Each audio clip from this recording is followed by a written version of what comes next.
words. Morning. We're learning new words in here. You want to poke your head? Yeah.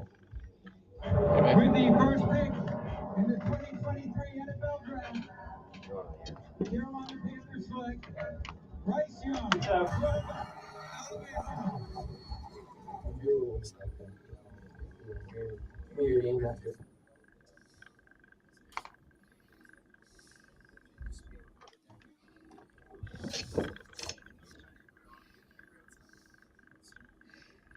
And there you have it, ladies and gentlemen, the first overall pick in the 2023 National Football League Draft. The Carolina Panthers have selected Bryce Young, quarterback, University of Alabama. And with those words from the former Crimson Tider turned silver and blue, we begin the Bryce Young era. Welcome in, ladies and gentlemen. The Friday edition of the Rob Brown Show is right here on your radio. This is the Fan Upstate. I am Rob Brown. Directly across from me on the other side of the metaphorical glass this AM, the young man in charge of the radio broadcast this and all days. That's why it sounds as incredible as it does. The great one, Lonzo, is at the helm. He who shall not be seeing air supply tonight. Hey, I mean, there's still a chance, but yeah, she has friends unlike me. So my wife was able to find a friend who actually lives right by the spot. So she's going to get to go to the Spartanburg Memorial Auditorium for the very first time because she's never been there. So Lonzo's going to go ham on some video games tonight instead of seeing air supply. Yeah, I downloaded Jedi Survivor and it's ready to go today, and that's where I'll be. There you go. Because show prep. Show prep. You know what air supply is not? Show prep. I mean, it could be. Yeah, it could be the worst night of my life. Traumatic, but I like it. Ladies and gentlemen, the Bryce Young era has begun. It is underway. In fact, let's just, I forgot to actually look at my roster, Lonzo, but one of those clips is the call made by David Tepper, made by Frank Reich, made by Scott Fitterer to talk for the very first time to a gainfully employed Bryce Young. Here is what that phone call sounded like right before Bryce Young was announced as the number 1 overall pick.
So there you go.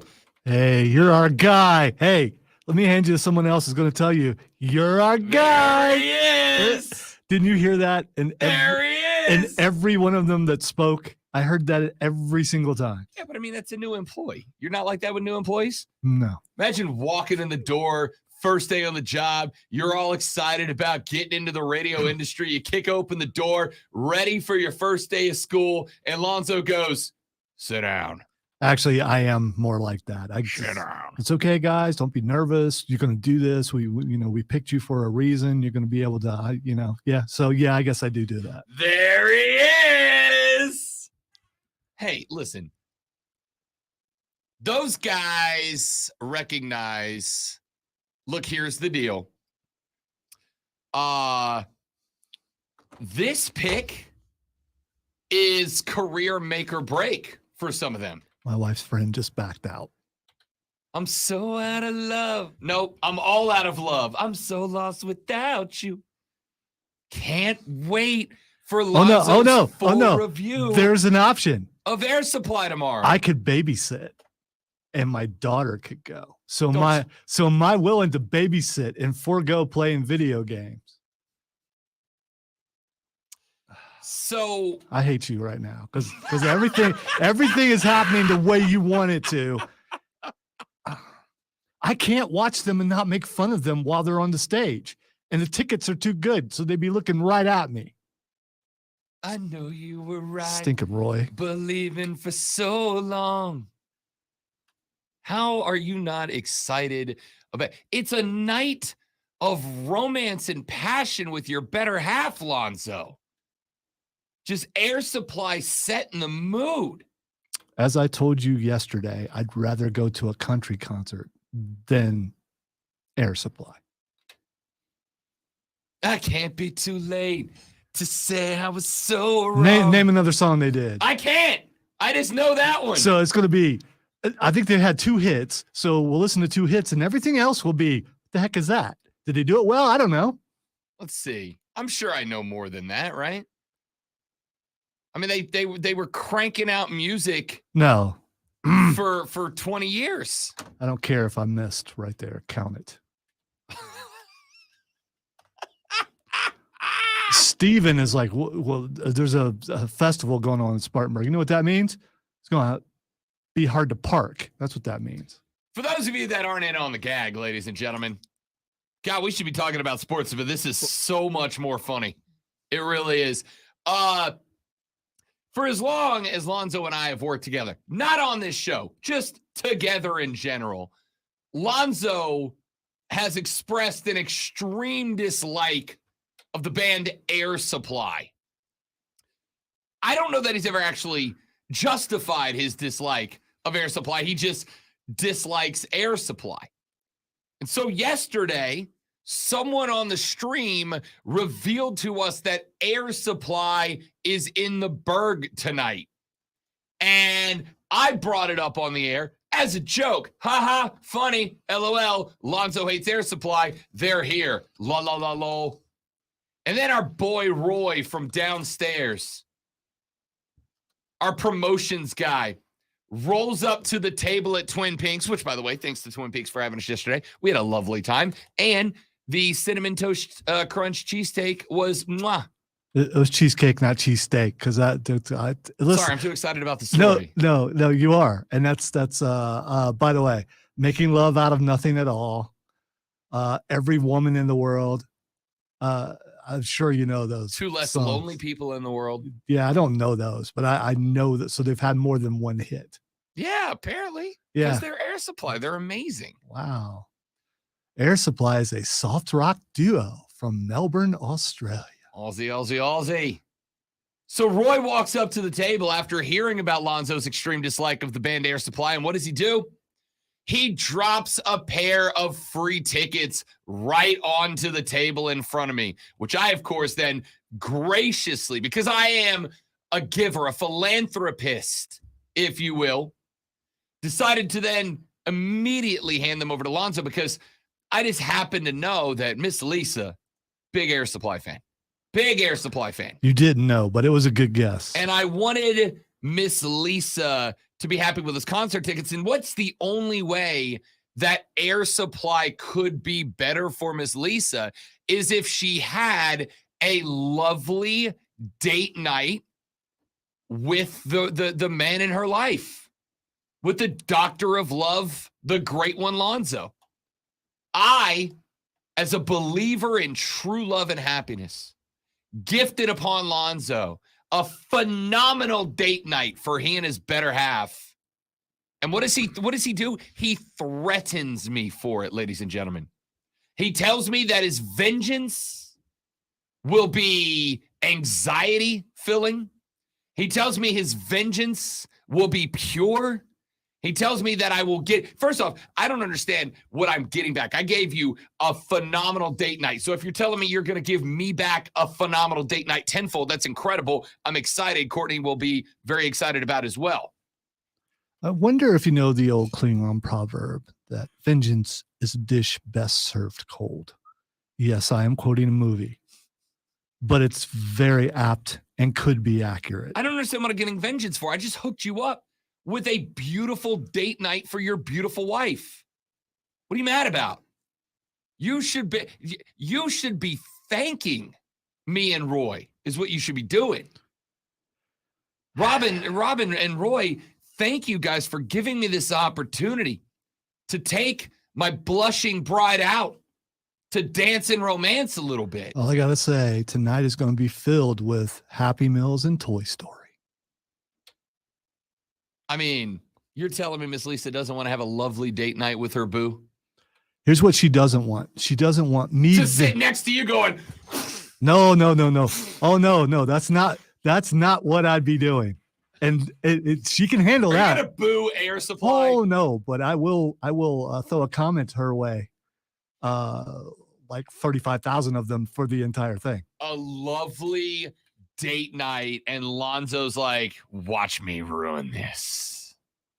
Man, Zoe, you're a lover, not a fighter. Let it through, man. Let it through. Let it show.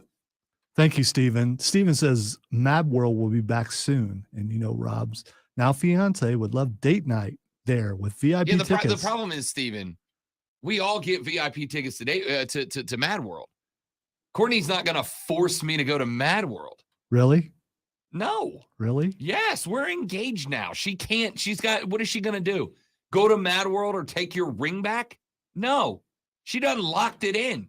It's done. Let's see. Last night you went to a country concert instead of watching. That was my idea. Was it? Yeah. I didn't get that was it. Sit right here and have another beer in Mexico. It was great. Kenny was a phenomenal show last night. One of the better ones of his I've seen so far. It was good. Thank you, Steven. I will make that happen. Oh, listen, James. If I'm at Air Supply tonight, he is so out of love, so lost without you. I'm excited for you. You get to see one of the greatest Australian adult contemporary soft rock duos of all time. Or I get to spend quality time with my granddaughter, who really needs to spend more quality time with her grandpa. I can't believe you were you don't even have to work to provide Miss Lisa with a loving day. If you came to her, surprise, babe, love you, I got you 2 tickets to Air Supply, she'd be like, oh my God, Lonzo, you are the absolute best. You don't have to work. I dropped it in your lap for free. And you start throwing a word like vengeance and revenge and hatred around? Yes. Lonzo's out here trying to kill true love. Am I? Yes. Is that what I'm doing? Unbelievable. Hudson said, enjoy that feeling of in chargeness while it lasts, my man. He's talking to you. Yeah, I know exactly who he's talking to. You're not talking to me. I know who's in charge. It's been 3 years. I ain't been to Mad World yet. I feel like I'm doing all right. I'm doing all right. Steven says there are other ways someone could be cut off. Yeah. James said. You meant like in traffic, right? Yeah, definitely. Yeah, okay. All right.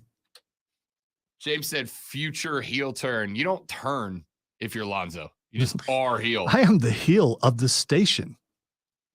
You may think it's somebody else not on the show, but it's not. It's Trey me. said, I bought an Air Supply record for $1 at a thrift store. I'd be willing to give it to Lonzo. I also bought an Andy Gibb record because it has shadow dancing. Come on, it. man. That was a killer song. What a take. I'd take shadow dancing any day over anything Air Supply has ever done.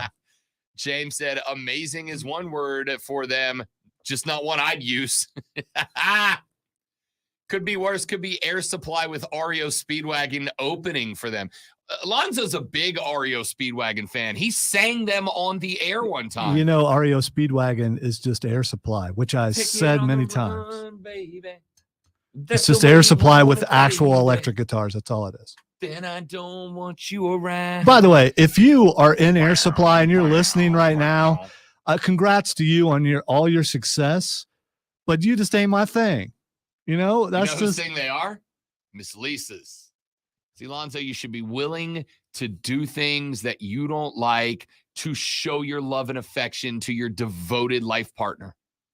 And here's an opportunity for you to do it. I also had it planned out to review a brand new game for my show on Saturday night, which I can't do without playing it. The show's more important than your wife? Is that what you're saying here? We have a sponsor. What? We have to take a break. I don't want to. We got to take a break. When we come back here in just a minute, let's get into the breakdown. Carolina selects Bryce Young, and then Houston goes Bananas. Back-to-back picks at 2 and 3. And they take CJ Stroud. Where'd Will Levis go? Back to his hotel. He could still be in the green room. It looked comfortable. Couches. Well, he's got no facility to go to yet. Jokes aside, I feel awful for that kid. Awful for that kid. Me too, especially since they decided to keep showing his face. God. He doesn't look distraught. He looks kind of heartbroken. No, he looks devastated. He looks a little arrogant. Like, get that camera out of my face. It's funny you should say that, because you're going to hear what Todd McShay had to say about this in a little while. I'm Rob. He's Lonzo, the Upstate's biggest Air Supply fan. You're listening to The Rob Brown Show. You're listening to the Fan Upstate. Gables. All right, guys, got a live read. Stay right there. We'll be right back.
generic alternatives to the name brands at up to 95% off. That's right. The answer to your question, Trey, is yeah, I'd go see Billy Idol. It's Billy Idol. It's not Air Supply. Bing, bing, bing, bing, bing, bing, bing, bing, bring, ring. Go to this exclusive address, forhims.com/joy. That's forhims.com/joy for your free online visit.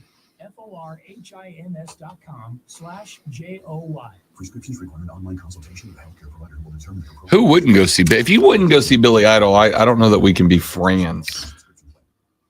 The Greenville Triumph Soccer Club is back at home this Saturday, April 29th, to battle North Carolina FC at 7 p.m. Join the Greenville Triumph as they celebrate the club's 5th anniversary and their new home at Furman University's Paladin Stadium.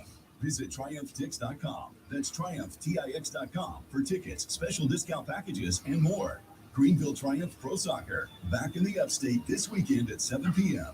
Join us at Paladin Stadium and make your Saturday triumphant. Looking for a new career?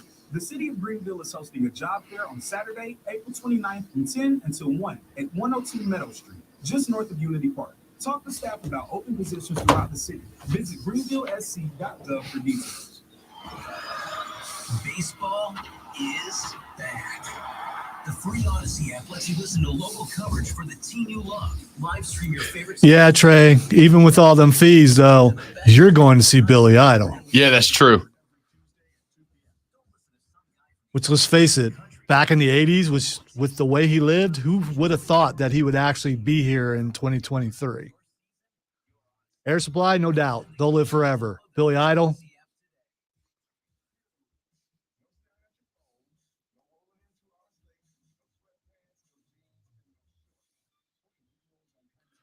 Come on, Stephen. Billy Idol had more than 2 hits. Eyes Without a Face, Dancing with Myself, White Wedding. Ding, ding, ding, ding, ding.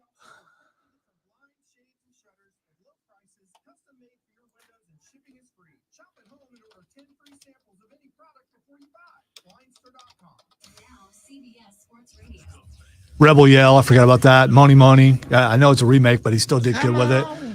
Cradle of Love. Rock the Cradle of Love. He also did Hot in the City. Flesh for Fantasy was a hit. Yeah. He had probably like 10 times the amount of hits than Air Supply had. All right. It's exaggeration, but at least It might not be. he at least had 2 times the amount. And he was in Wedding Singer.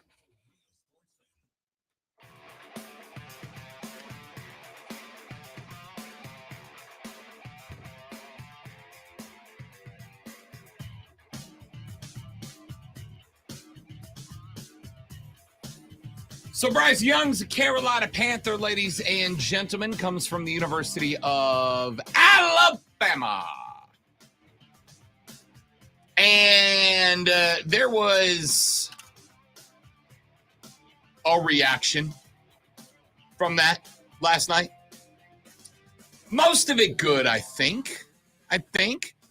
There were some folks who weren't thrilled about the selection, but I think overall, most of the Carolina fans are excited about it. If nothing else, I think you got to be excited about opportunity. Lonzo and I had a discussion on the air yesterday where I tried to point out that the pick is a gamble at number. It always is a gamble at number 1. It's like any other gamble. You do as much research as you can. You get as much information as you can. You try to make the best pick that you can. And then you basically just got to dial in and recognize that sometimes picks lose, right? But sometimes they win. And if you go out there and give it the best you got with all the information that's available to you, you give yourself the best chance to get it right. And it certainly sounded like Frank and Scott and Dave and Nicole figured out a couple of weeks ago, or at least a few days ago, that with all the available information, Bryce Young's their guy. I got some sound from you for you here. Let me go with clip 4B, if you don't mind here. Great one. Bryce did his very first presser as a Carolina Panther yesterday after he was selected. Late into the evening, Bryce jumped on a Zoom call with a bunch of members of the Carolina Panthers media. And here's some of the things that he had to say.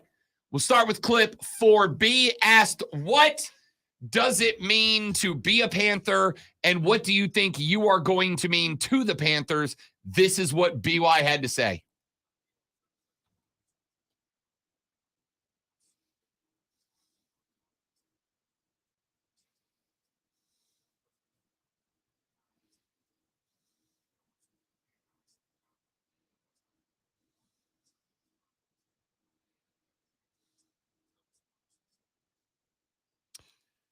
I'll tell you this about the guy.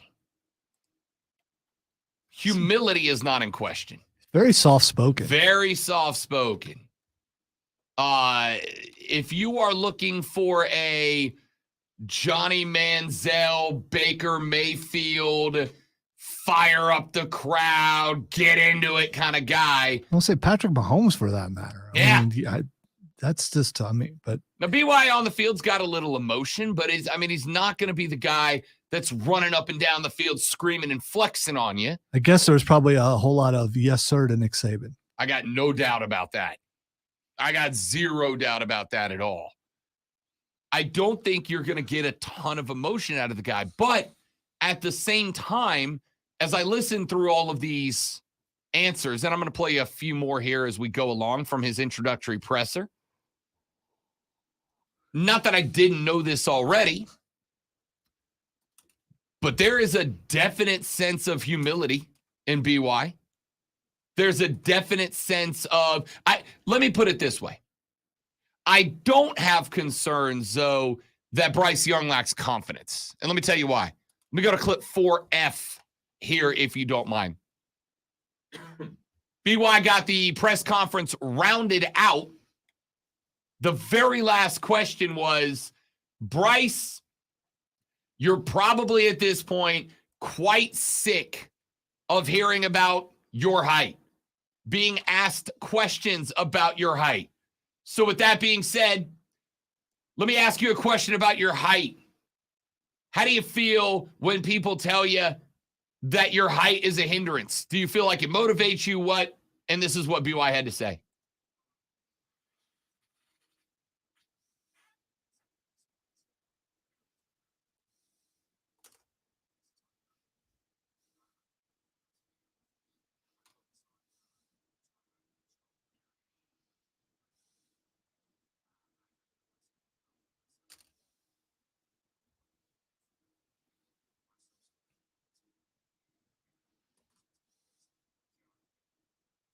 I love it.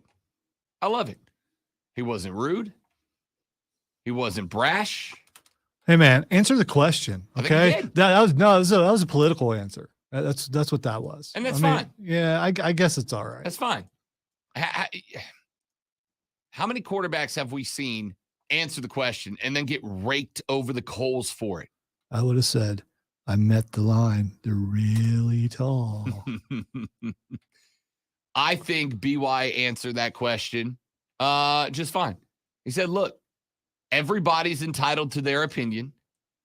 I'm not going to fault anybody for having their opinion. All of that is fine with me. All I can control is what I can control. And I'm going to go out there and be the best Panther I can be. That's fine. That's fine. You put it to the side because here's the deal. If you go out there and you kill it, if you go out there and you smoke it, that's how you go, what now, son? What you got to say now?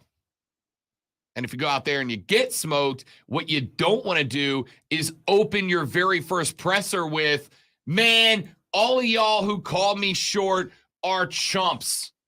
You're all chumps. You're all losers.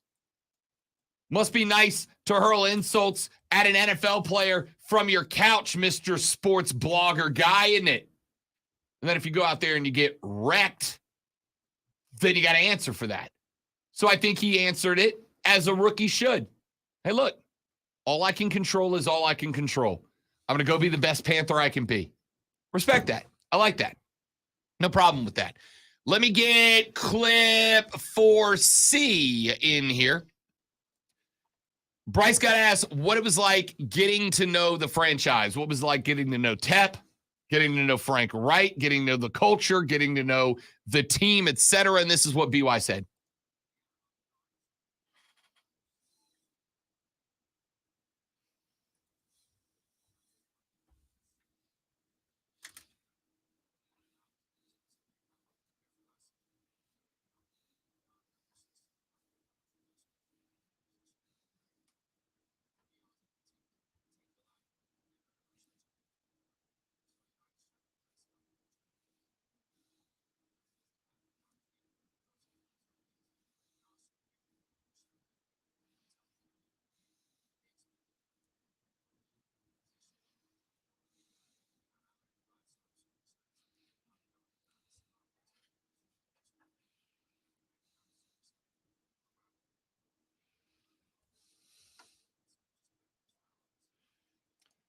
First off, let me say that if you're on a Zoom and you don't mute your mic when you're not talking, you're a terrible person. Y'all, we were in lockdown for a year and a half. We were all doing Zooms for a year and a half. Y'all didn't learn how to push the mute mic button? See, you say that. So simple. But you and I have been on things corporate wise and otherwise where there's always someone who doesn't mute, and the people running the call has to say, can you all mute your mics, please? Yeah. And typically it always comes at like a big moment in the meeting. Our new corporate strategy is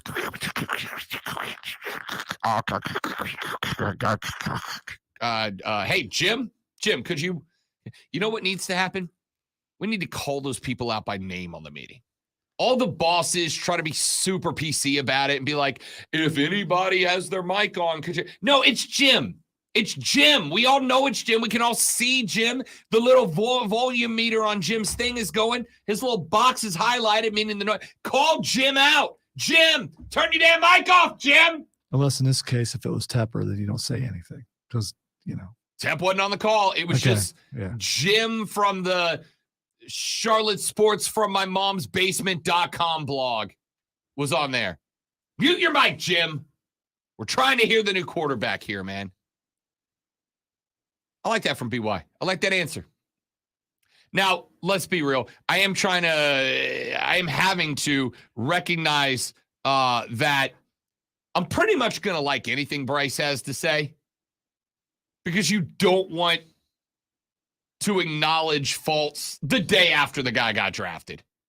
But for somebody who's a little more skeptical, cynical, Lonzo, anything you've heard from BY that you do or, more importantly, don't like so far? Again, very political answers. The soft-spoken thing bothers me just a little bit as a quarterback because I know as a lineman, I just wouldn't listen to that dude. But obviously, he's reached heights that I've never reached, and we'll see how the rest of the locker room responds to that. The quiet guy, I just I don't get that as a quarterback. Carolina Panthers selected Bryce Young, quarterback, University of Alabama. He'll start next year behind Bradley Bozeman, starting center, along with a freshly rebuilt offensive line under brand new head coach Frank Reich. Frank Reich has a reputation as a bit of a quarterback whisperer around the league, so Bryce will hopefully be able to gain some valuable knowledge and insight from the man who led Indianapolis last year until he was let go because of Jim Irsay's string of terrible decision-making. Speaking of Jim Irsay. It continued last night. Way to go, Jim. We'll talk about that in a few minutes. Let's finish up these thoughts on BY.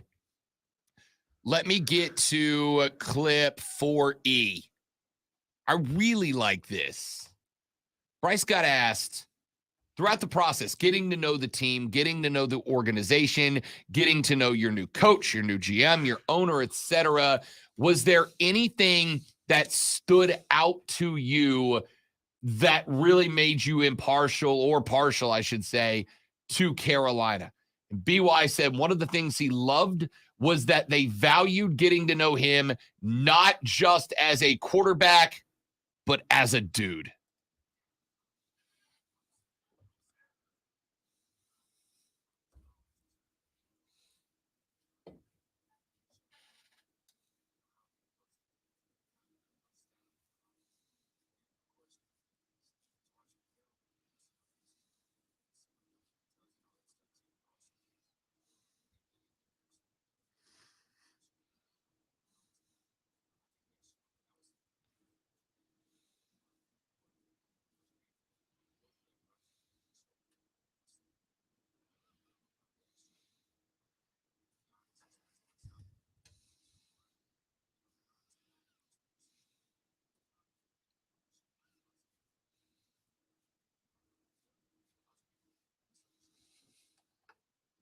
I like it. I like it. He said, look, they wanted to get to know me as a person as well as a quarterback. Now, I'm also going to say, dude, you're a first-round draft pick, right? They want to get to know you as a person. If nothing else, is liability protection, right? The Eagles rolled the dice on Jalen Carter. Jalen Carter has still got questions surrounding him because of that car accident in Georgia.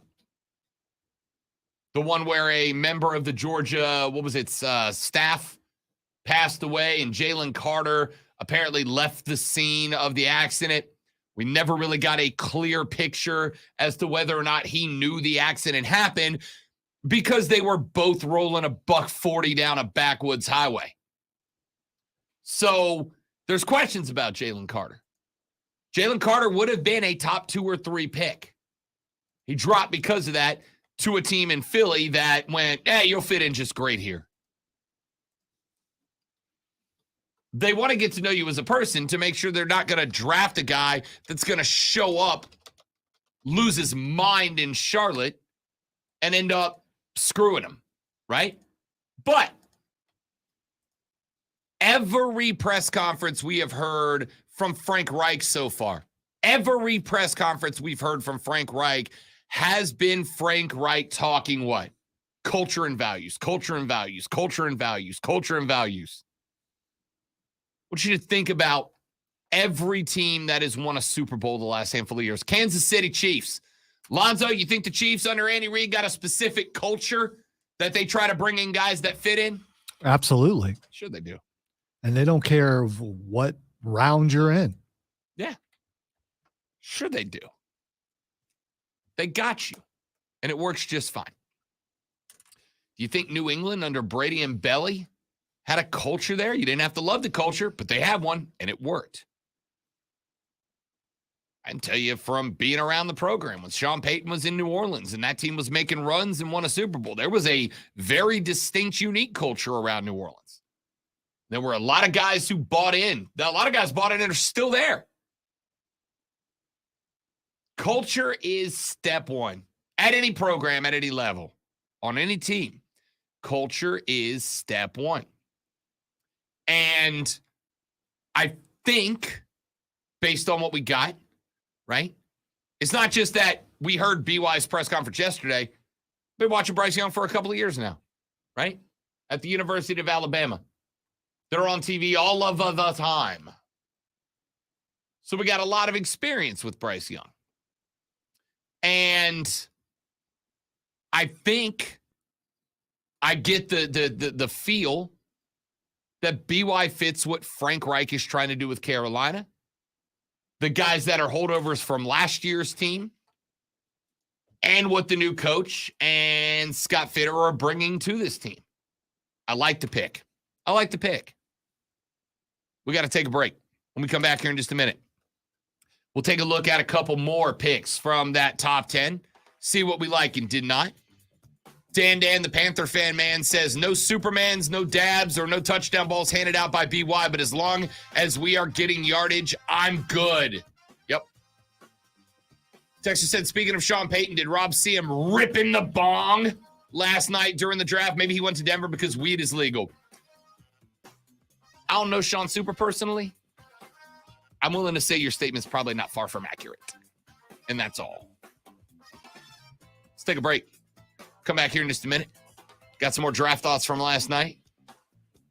Rob Lonzo and you, the Rob Brown Show's on your radio. It's the Fan Upstate.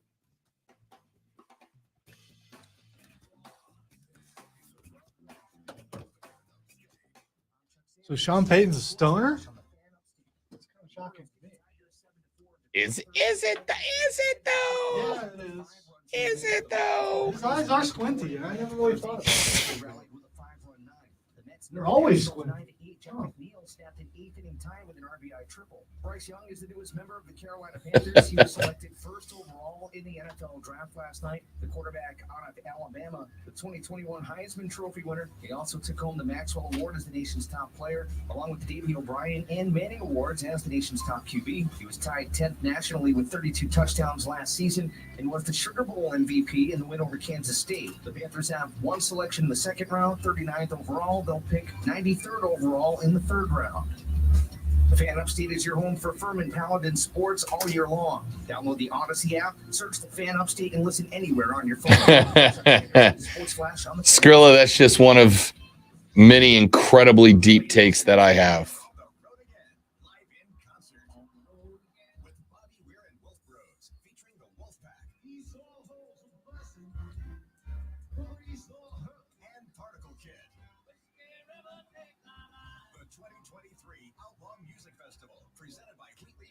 September 12th, CCNB Amphitheater, Simpsonville. Tickets on sale Friday at livenation.com. Outlaw Music Festival, produced by Live Nation. Inflation is ridiculous. Everything from gas prices, food, and vacations. At My Affordable Braces, we have and will continue to offer braces starting at just $39.95. With new technology, you will need fewer visits than ever. Save even more with most insurance plans like MetLife and Delta Dental. MyAffordableBraces.com has a clinic near you in Greenville, Spartanburg, and Anderson. Schedule your free consultation. Oh, man. And affordable braces. A lifetime of smiles that you can afford at MyAffordableBraces.com. Hello, I'm Howard Mackler, founder of Innovation Refunds. You've heard me talking about the payroll tax refund for months. I'm so proud that we've helped over 15,000 businesses claim over $5 billion in cash incentives. If you own a business, even if you've asked your CPA about this, you owe it to yourself to take another look. Every You said you can't block on Twitch? An insured tax attorney who evaluates your company at my expense Nope. to accurately determine eligibility. Innovation Refunds has hundreds of 5-star reviews. Good news is I think you can only see that if you're on Twitch. Okay. So, all right. Yeah. Businesses of all types can qualify, including medical, professional, construction, even nonprofits. Please don't miss out on this. Brian Bressee's a New Orleans Saint. Good for you. Love that. Love that pick. Dabo promised me that he would be a Pro Bowler for years to come. You personally? Yeah, might as well have been. Okay. Did you make eye contact when he said it? I mean, he was looking at the camera recording him, so Okay. All right. so I'm gonna count it. Okay. Count it. Count it. So if I get a Discover card right now, I can earn twice the cash back. Apparently.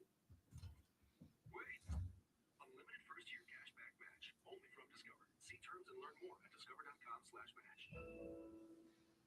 Aren't these all charitable donations? At Magda's Tax Prep. Was so happy for CJ last night. And at the same time, he's going to Houston, but maybe Houston will be different under the new coach and other stuff. It's possible.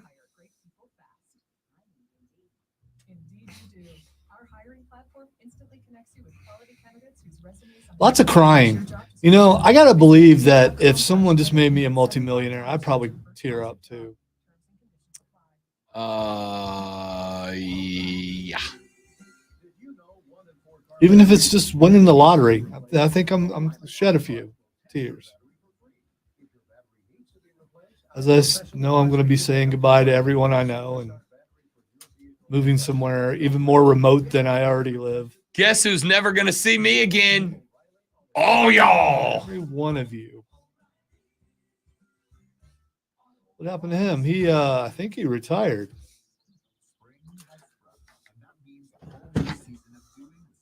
Black Friday at the Home Depot. And by doing, we mean seeding and planting and growing. Start your spring right with savings on annuals, houseplants, and more. Shop 11-inch Vigorous Select Annual hanging baskets now on special buy for $12.88. April 27th to May 1st. Do your spring at the Home Depot. How do Yeah, you're right, Josh. I shouldn't have went money. It has nothing to do with the money. It's the childhood dream. Radio has made me cynical. I'm blaming radio for that.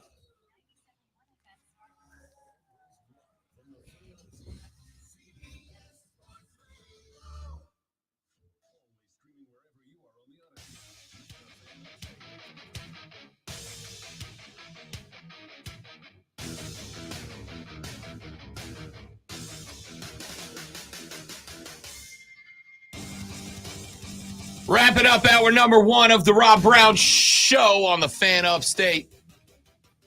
Let's take a look at some of the other picks that got made in the first round. Started off with a bit of a shocker. The Panthers opened with Bryce Young. That was not the shocker, obviously. I've been telling you for a week and a half that was the pick. The shocker was not even at 2. It was a little at 2. C.J. Stroud goes second off the board to the Houston Texans. Now, the reason that Lonzo and I love calling the 5, 6, 7, 8 weeks leading up to the draft #smokescreen season is this. Because Zoe, even as the guy who loves to call it smoke screen season, I got smoke screened by the Houston Texans. They weren't going quarterback, remember? Now, them S2 scores and them the Manning snub and all that. Both sides going, you guys, why are you saying this about him? He's a good guy, and no, he's not, and all that stuff. And then he ends up going number 2. We knew they were going 1 or 2 between he and Bryce Young, and that's exactly what happened last night. So I get the impression, and I could be wrong here, that Houston picking up the pick from Arizona, putting some assets together to add another first-round pick. I don't know what it was that triggered that. I don't know how long that deal has been worked on. From what I saw this morning, they had their GM on the call, and that got done with like a minute left. Really? Yes. So that was one of those things that they were talking to him, and then when the trade was made, you had to get all the cards in, and they were worried they were going to miss it. So old Minnesota Vikings circa 2003. So even if they did have that thought, getting the thing done happened really last minute. I don't know. I guess I should rephrase the question. When these conversations started, right? But here's the thing. My thought initially was, well, they only took CJ because they got the second pick. I think if they were not able to work out a deal to get pick number 3, then I think that they would have gone as they did with Will Anderson out of Alabama and just waited till next year to get a quarterback. But that thought doesn't really fly. And it doesn't fly because they still had to make the moves to get the pick. They still thought C.J. Stroud and or Will Anderson was worth the investment of a package of picks to get another. Because, again, they didn't trade 2 to 3. They took 3, right? They didn't trade first-rounders. So they figured, apparently, that Will Anderson and or C.J. Stroud were worth the long-term investment. I think the only thing that I can say definitively is that DeMeco Ryans wants to be good now, right? This is not a play you make if you think you're going to try to be successful 3 or 4 years down the road. This is the play that you make to be good this year. you know, it was being touted by other outlets that you've got your leader on offense and you got your leader on defense for many years to come. And it looks like that could be the case. Right away, are Houston a contender in a division?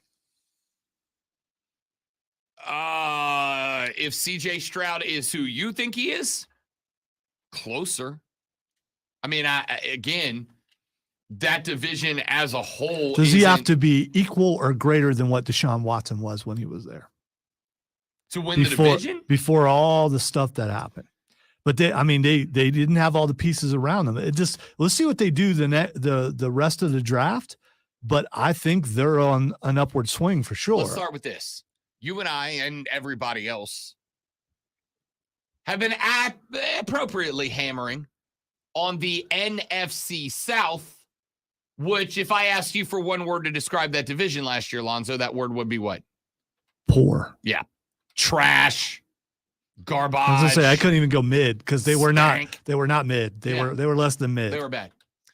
That division last year, the NFC South, that division had records of Tampa at 8-9, Carolina 7-10, New Orleans 7-10, Atlanta 7-10.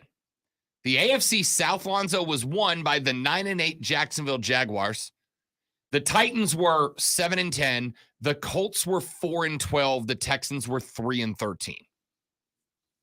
So CJ Stroud, if he's who you think he's going to be, CJ versus Trevor Lawrence is going to be real fun next year. Well, and at the same time, CJ versus Bryce, as far as who's going to be more successful, they're both in similar situations. I don't agree with that at all. I think Carolina is no, significantly better. I meant as far as divisions goes. And yeah, CJ would have to do more to get to where Bryce probably will get because he's going to have less unless Houston continues to do what they did yesterday and the rest of the draft. I mean, they went ham. That division is definitely up for the taking. In exchange for the number 3 pick, Arizona received picks 12 and 33 in this year's draft, along with a 2024 first-round pick and third-round pick. Houston also got back pick number 105 in this year's draft to level it off a little bit. That's a great haul for Arizona. Arizona's probably going to be angling to be the worst team in the league this year. But Arizona, I thought, made a good move too, getting the offensive help as far as the tackle goes. And yes, he's from Ohio State, but still, he was really, really good. And that's who supposedly the diminutive one wanted. So Paris Johnson Jr., offensive tackle, the Ohio State University, goes to Arizona with the pick at 6. Man,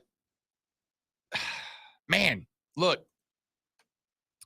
All I'll say is I'm very intrigued by this. I am intrigued by CJ, who ends up going 2 when so many prognosticators thought he was going to fall down the board a little bit.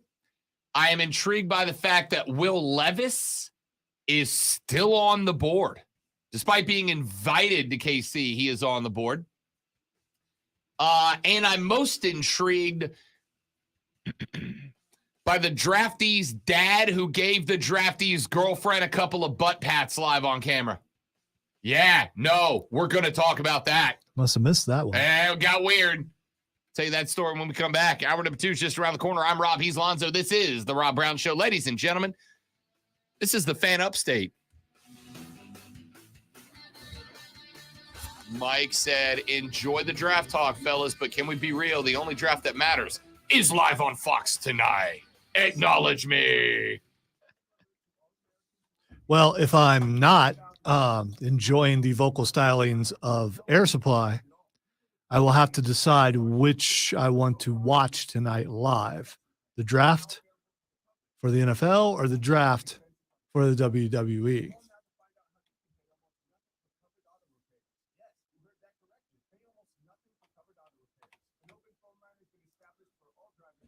Because everything changes tonight in WWE. I don't know if you knew that.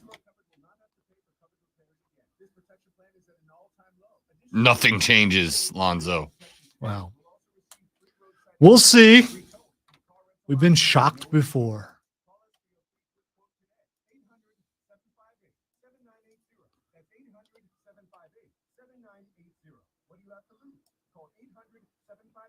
800-758-7980.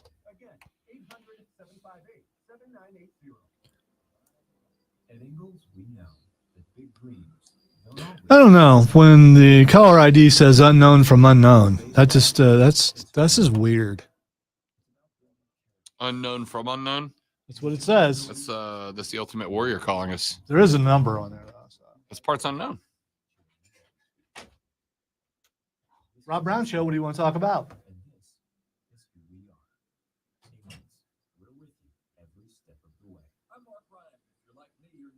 All right, what's your name? Okay, hang on one.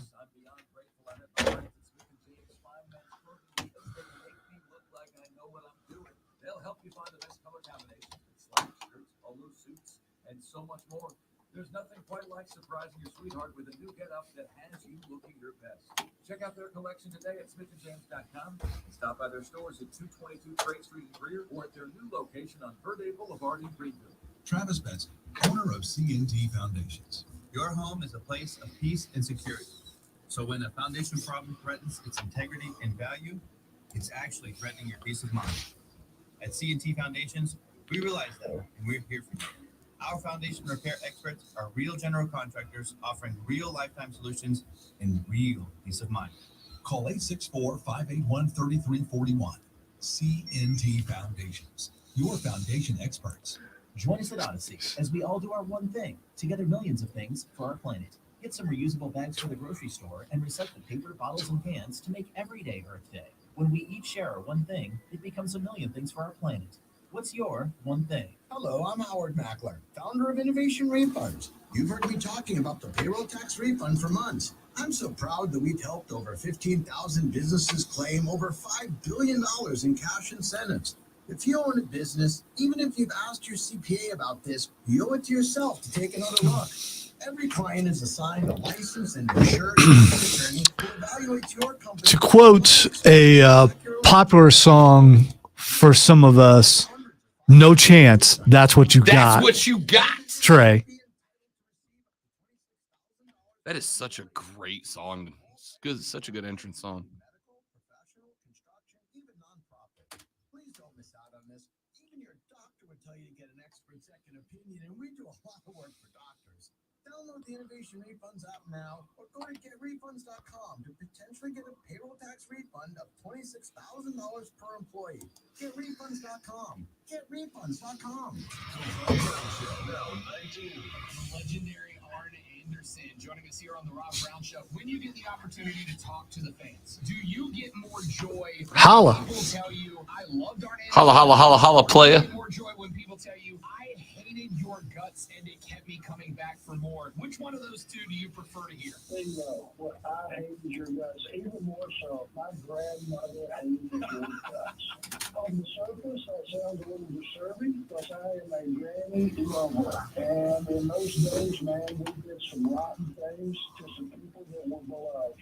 And I can't tell you, probably in the range of 5 or 6 Ks, my beautiful grandmothers were broken over my back. Okay, Dana White is doing Nutella stuffed pizza. No, thank you. Ew, that just looks gross. Oh, they put making tacos. They put like strawberries on it, so they made a dessert pizza, I guess. Somebody once made me a baked apple cinnamon pizza. Yeah, I've had a. There used to be where the gun place is now down the road on Woodruff Road. It used to be a pizza place called Gaddy Town. Gaddy Town? Yeah, which had like games and you could watch like old Three Stooges and stuff. But they would constantly put pies out over and over again, and they had dessert pizzas. They had chocolate pizza. They had apple turnover pizza. They had some really cinnamon apple good pizza pizzas. is a top tier snack. Skrilla, I will not be at the game Saturday. The hockey team has a game, playoffs. I got to be there. Save it for the next one, brother.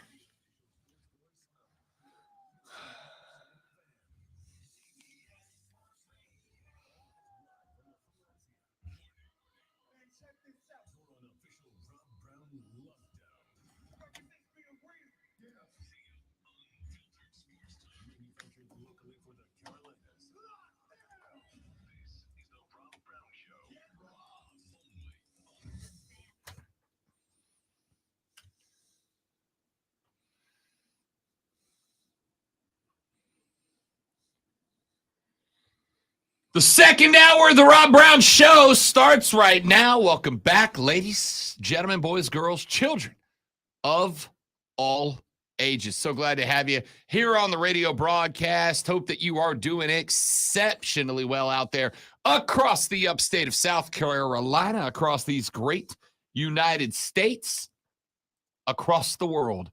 Ladies and gentlemen, I am Rob Brown. The great one, Lonzo, sits directly across from me on the other side of the metaphorical glass this AM, making us sound as good as we do, which is to say, very. How good do we sound?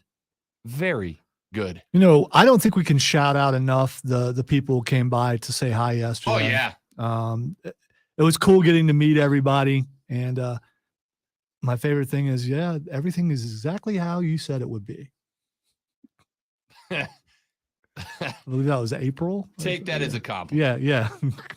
She walked up to the table. April walked up to the table, and she said, she talked to us for a minute, and then she looked at Lonzo, and she goes, "You were right. You can hear him across the restaurant." Yeah, it is what it is. By the way, the food was really good. So if you haven't tried the food, you should try it. And especially the Cinnamon Toast Crunch cheesecake. Oh, so good. It shouldn't have happened. Paid for it later, but it was good. It was really good. Delightful. Wings were good. Fries were good. We got to have words with someone though. T2 didn't finish his. He really, yeah. Yeah. It's just, I mean, how could you take that first bite and not eat that whole thing? The crust was great. I mean, crust was the best part. And I don't ever say that about pie. All right. And anybody who says the crust is the best part of the pie. No, it's not. No, it's not. All right. No, it's not. No one, you know how I know it's not? Because no one's ever gone, "Can I just get the crust, please?" It's never happened. I just remembered he also said, your piece is bigger than mine. And then I said, "Okay, let's trade." There you go. Because that's me. That's the kind of guy I am. And then he didn't finish it. It was good though. I don't know how you could not finish it. And shout out to Twin Peaks for having us out yesterday. We had a really good time. I know it probably didn't look like I had a good time, but I did. It was a good time. And thanks to everybody who came to hang out with us yesterday. We had a bunch of people show up, come give out some hand hugs. The most challenging thing though is, first of all, I don't know why you want our autographs, but I appreciate it. It's hard to sign an autograph on those shirts. Yeah. Mine probably was a smear by the time I tried really hard. We had a couple of people ask for I was watching Rob do it. I was like, okay, oh, that's going to suck when it's my turn. The shirts were dark blue and the Sharpies were dark blue. Yeah. So but there's a little white edge around there. And I just kept asking people, I'm like, "Are you sure you want me to ruin this shirt?" Yeah. It's just, one wash. It's clean. We had a good time, man. Had a great time. Thanks to the folks over at Twin Peaks for having us. Thanks to everybody who took great care of us over there yesterday. And thanks to all of y'all that came out to hang out with us yesterday. It was a phenomenal little hang, man. Stuck around till about 2:15 or so. Had a couple folks show up right when I was ready to roll out. So I stuck around and had another brewski with them. It was a phenomenal event. So thanks to Twin Peaks for having us. And thanks to everybody that came out to come say hi and chat with us. The draft is a lot of fun, man. The draft is a lot of fun. It's always a lot of fun. And one of the best parts of the draft, to me, is the reactions that you get, specifically of players that are at home with their family, right? When they throw the camera up in the living room of the draft day party event, as they did for Lucas Van Ness. Lucas Van Ness was drafted yesterday by the Green Bay Packers.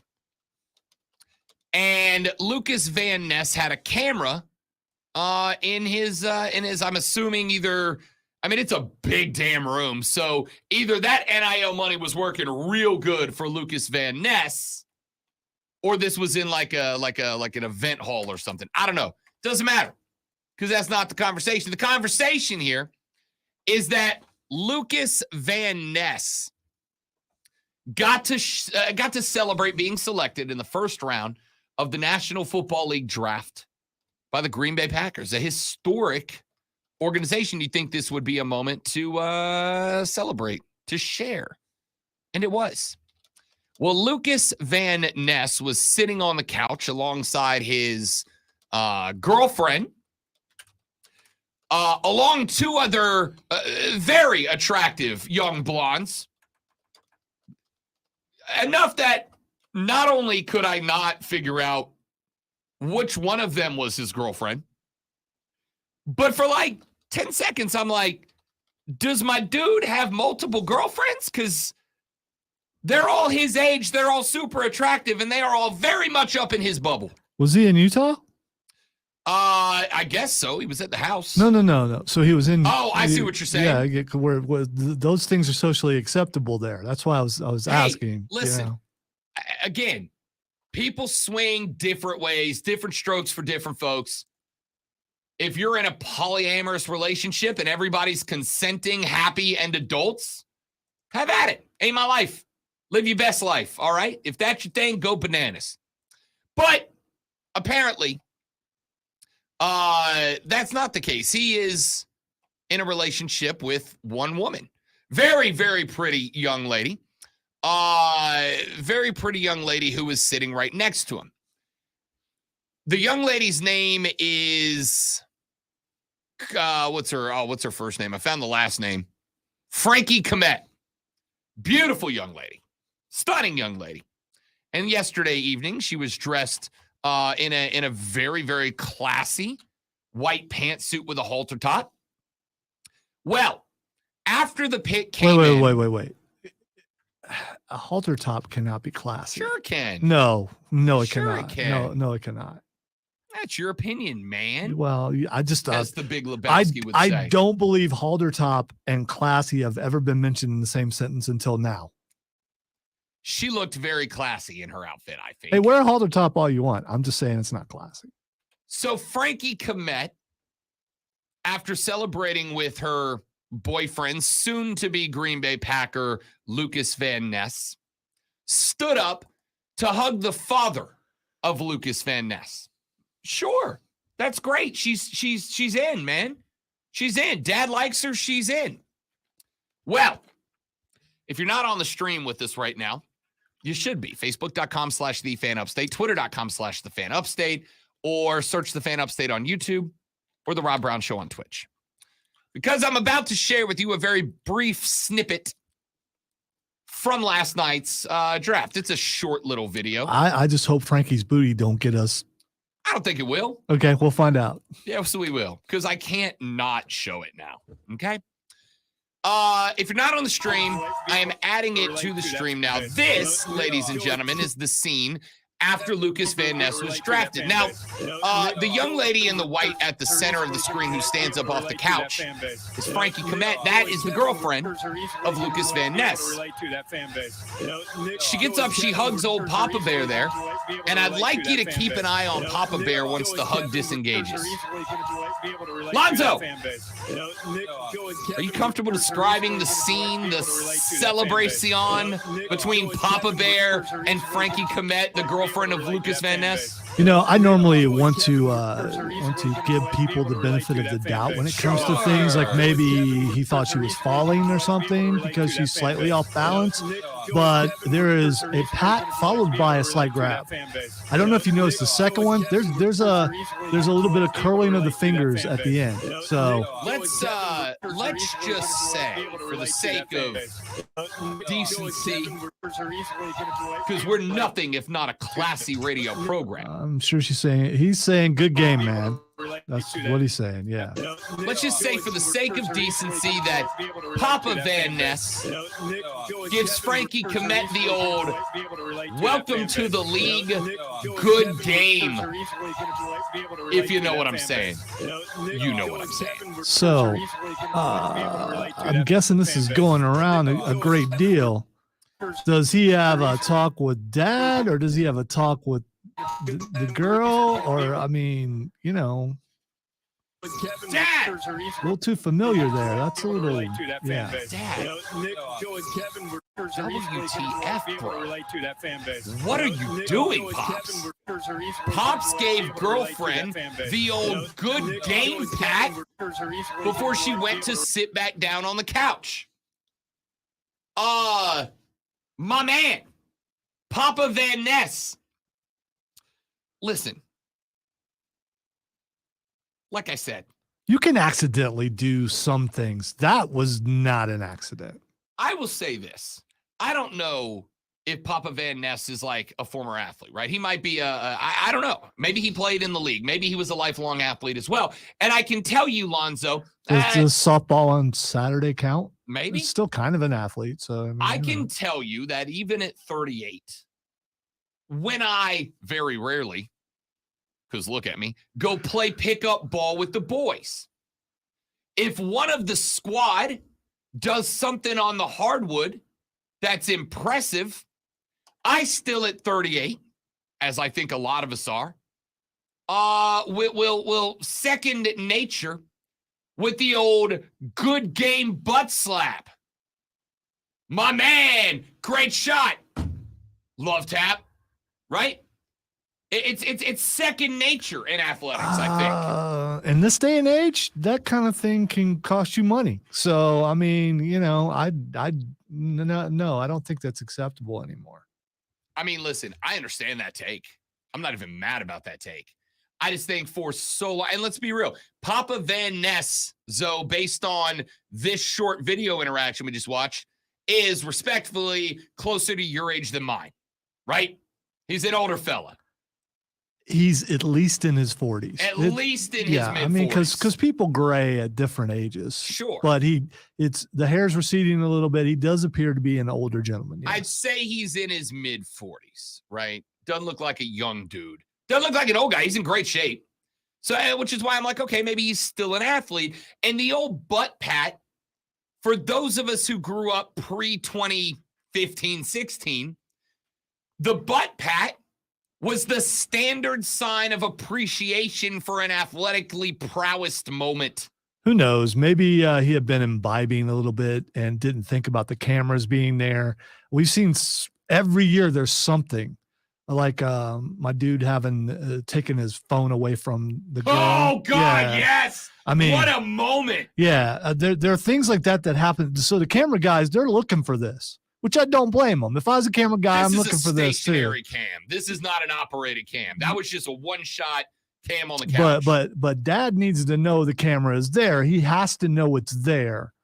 And, you know, so I'm trying to give my guy the benefit of the doubt. I'm not giving him the benefit at all. I'm trying. I'm failing, but I'm trying to give him the benefit of the doubt. The first thing that came to my mind was, all right, he went to give her a little pat on the back and he missed. But pats on the back are typically up on the shoulders. You know, here's the thing though. This is following a hug. So your arms are already around you. Your arms are already on the back. So you know what's below the back. And let's face it, he had to reach down a little bit to get the area of the buttocks that he tapped and caressed. Sure. Then he gave the reason I can't go with maybe it was a misplaced pat on the back. Hey, congratulations. You're an NFL WAG now, right? You're in the club.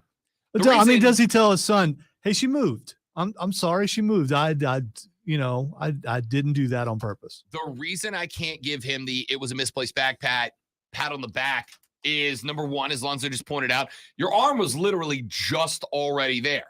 It's not like he retracted it and then went back. The arm was already wrapped around in the hug, and then it came back, and then there was the old good game pat. So I can't go with that. I would like to think that this was just like, it's like shooting a free throw, man. Muscle memory, flashbacks happen, right? Once you develop a good golf swing, you train that so much it's muscle memory. You don't think about your drive, you just get up there and hit it. Once you get really good at a free throw, you shoot 1,000 so that you don't have to think about it anymore. You just step up to the line and shoot your shot. The problem is there was a second tap. It was tap. No. Tap. No. That second one was not a pat. There was linger. I mean, and if you linger, it's no longer a pat. Yeah. It was weird. So the takeaway here is that Lucas Van Ness just accomplished what I assume is a lifelong goal. My man has probably been playing football since Mighty Mites. He worked his way up through middle school. He worked his way up onto the high school varsity team. He goes to the University of Iowa, a school heralded for bringing big, tough dudes to the league. He gets drafted to the Green Bay Packers. If you grew up an Iowa fan, there's a solid chance you grew up a Pack fan too, right? The Pack, for the most part, is the team of choice for Big Teners.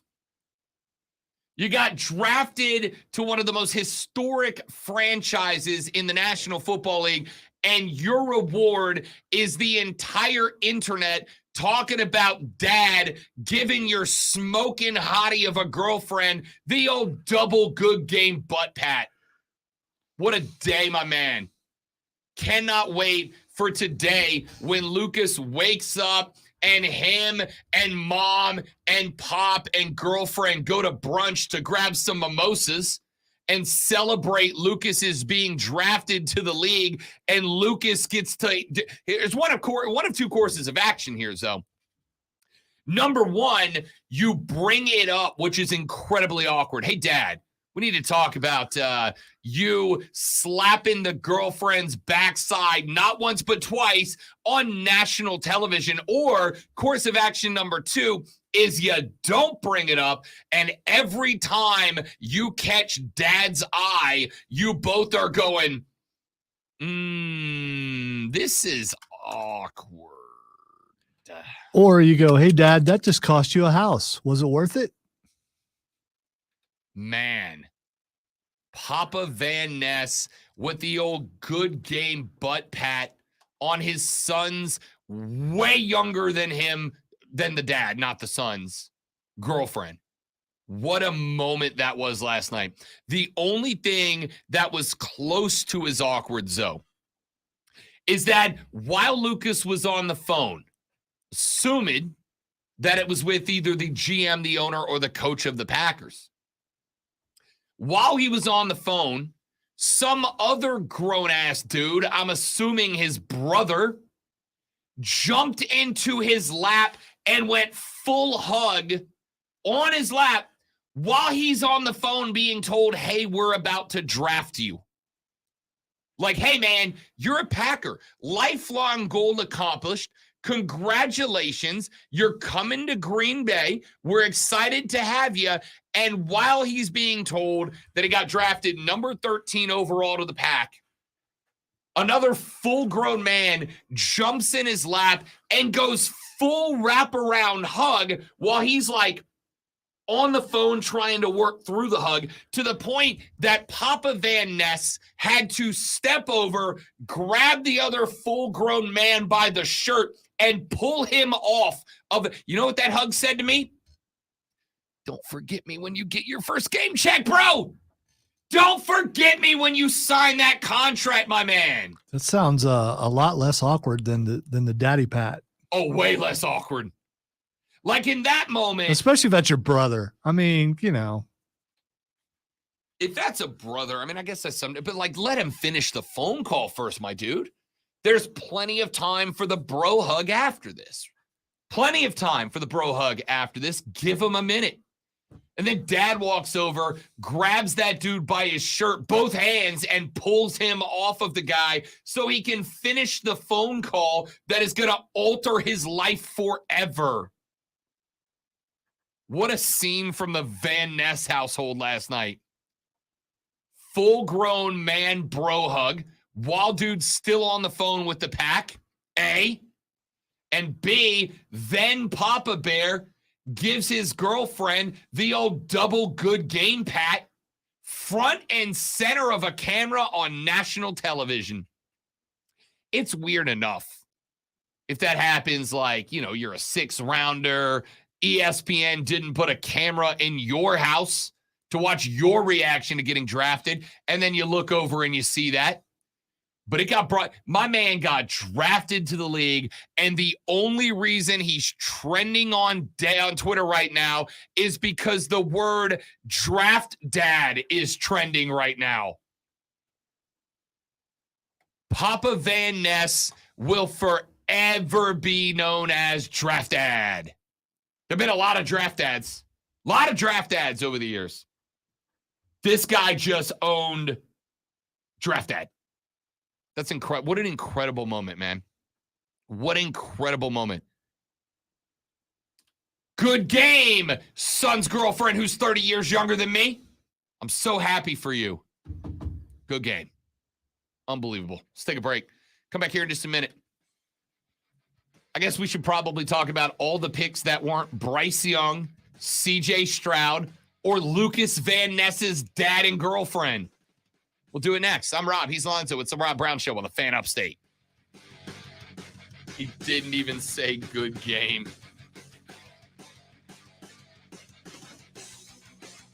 Are you going? I'm going to eat. All right, we'll be right back, guys. Stay right there. Be back in just a minute.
All right, dudes and dudettes, we are back. Thanks for hanging out. First time.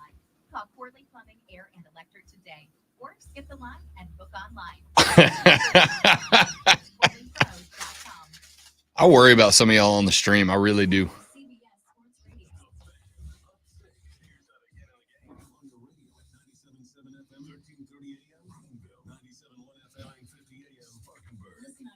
I kind of want to go to Darlington now. I mean, I wanted to go anyway, but now I certainly want to go because NASCAR's doing throwback weekend.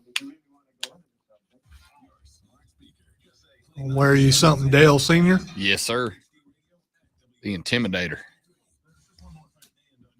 You're gosh dang right.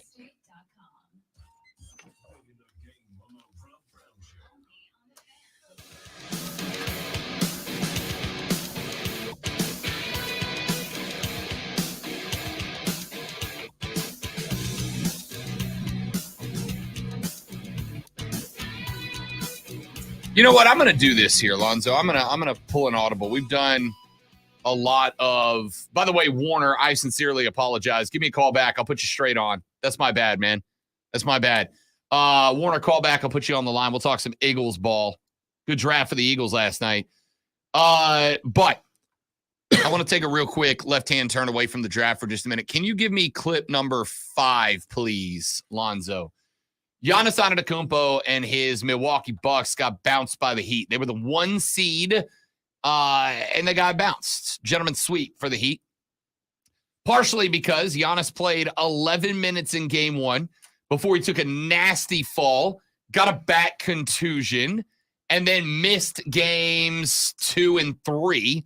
Was able to return, played really well, but by that point, Jimmy Butler found himself, and it was all downhill for the Bucks. Giannis, after the loss, went to do his presser, and he was asked by a media member, do you consider this season a failure? And I want you to listen to the answer of Giannis Antetokounmpo, and I want you to give me your honest reaction to Giannis's answer to the question, do you consider this season a failure? Here's Giannis Antetokounmpo.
I love this guy. Yeah, I love this guy. That was awesome. It really was. Especially the best part about it is when he said, I don't want to make this personal. And he dialed back the next thing he was going to say. He did. He was about to lay that guy out. But I think he nailed it, right? I think he nailed it. And it got a lot of discussion. And I'll tell you why. Let me play you a couple of reactions. These next couple of clips are 3 responses from 3 different places on the NBA on TNT. 5A. This is Shaquille O'Neal's reaction. Now, the initial discussion is Jordan would never think that way. Kobe would never think that way, right? Anything less than a Naismith is a failure if you are a top-tier guy. I like how Giannis looks at this. I agree with how Giannis looks at this. Shaquille O'Neal does not. Here's what Shaq had to say.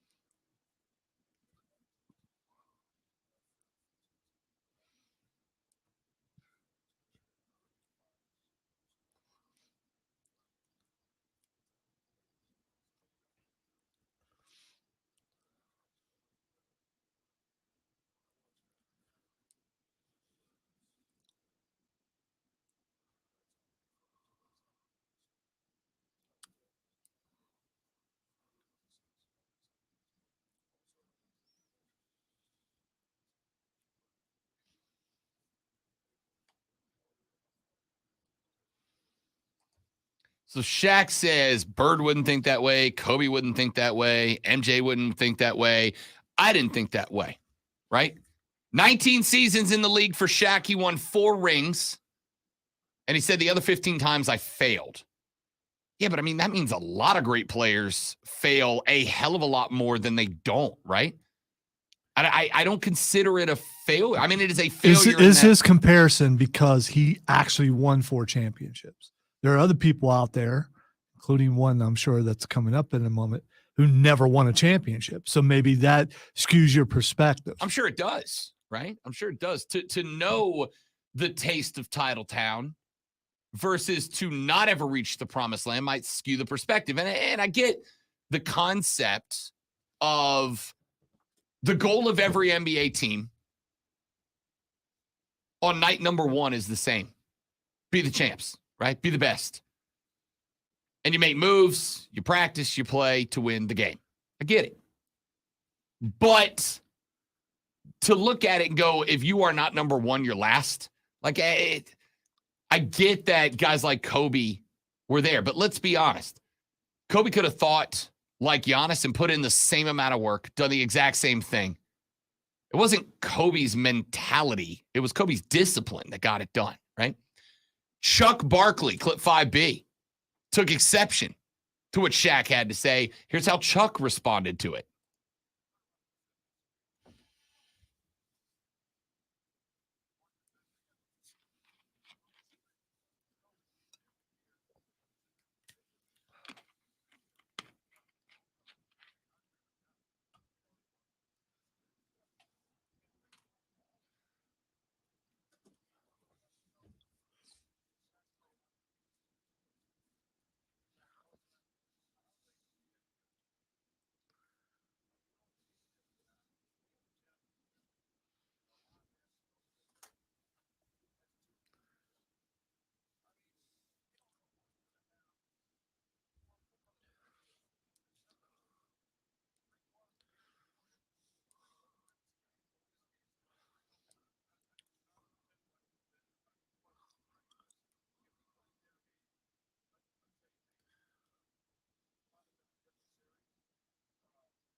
Same. I felt that from Giannis. And by the way, I hadn't heard these clips, so the fact that Chuck responded the same way I did about the holding back, because I still think that was pivotal in what he was talking about. Yeah, I mean, if Giannis sinks the fangs into that guy, like I think he wanted to, right? He kind of started off that way. He's like, hey, look, you work every year. Did you get a promotion last year? No. Was that a failure? No. Because you're always working towards being better. And just because you're not the best for an arbitrary amount of time doesn't mean you didn't get better, right? Lonzo and I did not get the chance to win to wear the red sequin jacket last year. Do we consider that a failure? I mean, yeah, to some degree, but did it stop us? Did we go, okay, we failed, we're done? No. Win, all right. We got better last year as a show. We're going to get better this year, and hopefully this year we'll have a chance to – not both of us. I'll wear the red sequin jacket. I'm going to see if I can get Lonzo to wear a matching one. I can't promise he will or won't. That's a lot of material. I don't know if I can afford it. Point is, I love this. Let's get one more clip, and then we'll get Lonzo's reaction, not just to Giannis, but to the 3. This is Kenny the Jet Smith, the 3rd member of the crew, weighing in on his thoughts of the Giannis answer.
I loved it.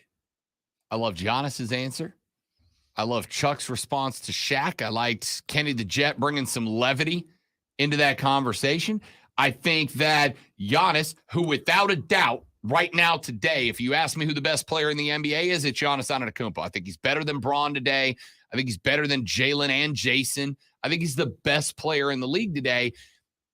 And if you're one of these people that's looking for an athlete to serve as a role model, Giannis Antetokounmpo is doing it. By the way, for those of you unfamiliar with the backstory of Giannis Antetokounmpo, he comes from parents who were Nigerian immigrants to Greece.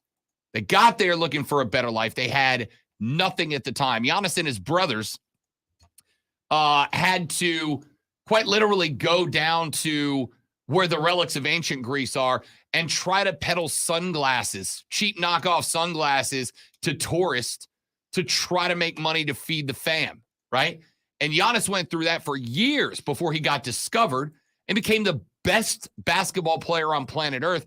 So the fact that Giannis has this background that he can look and go, I didn't win a title. It doesn't make me a failure because I got better and we're going to get better.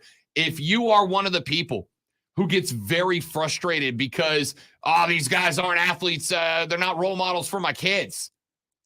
Here's one right here, Alonzo. What's your reaction to all this conversation? All right. First of all, I enjoyed Giannis's answer. I did. And like I said, his restraint where he could have went in a different direction.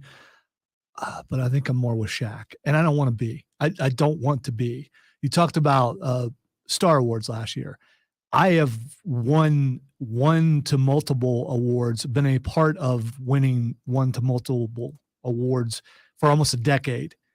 And last year we didn't get a sniff. And first of all, it made me mad because I know we're better than the people who beat us. And so I blame, I never blamed you. I blame me though. I blame me and that I could have done a better job and I want to do a better job this year. Last year we lost and I felt like a loser because we didn't win. So I don't want to be with Shaq on this, but I can't act like I'm not because I am. I feel that way. If you don't win, you lose. I mean, and I get the journey and the journey is awesome. It really is for the most part. But in the end, you want, especially in sports, you want those accolades. You want to win the whole thing. And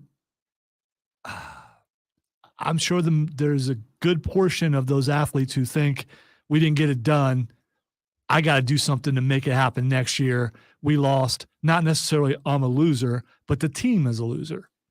For the record, I think that's why I like Kenny's answer the best, right? Kenny said, look, Giannis has elevated the Milwaukee Bucks into the conversation.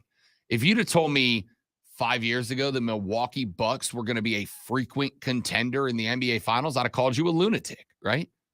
I'm a New Orleans fan. I hope I get to see us win one before I die. One.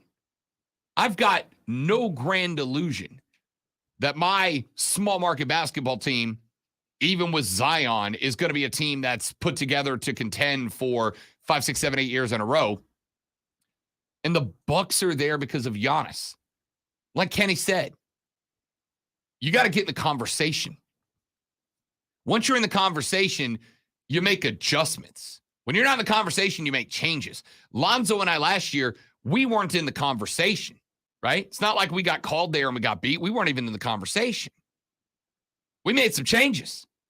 We've changed the way we attack the show. We've changed sounds on the show, strategies to the show. We've made changes to the show because we weren't in the conversation.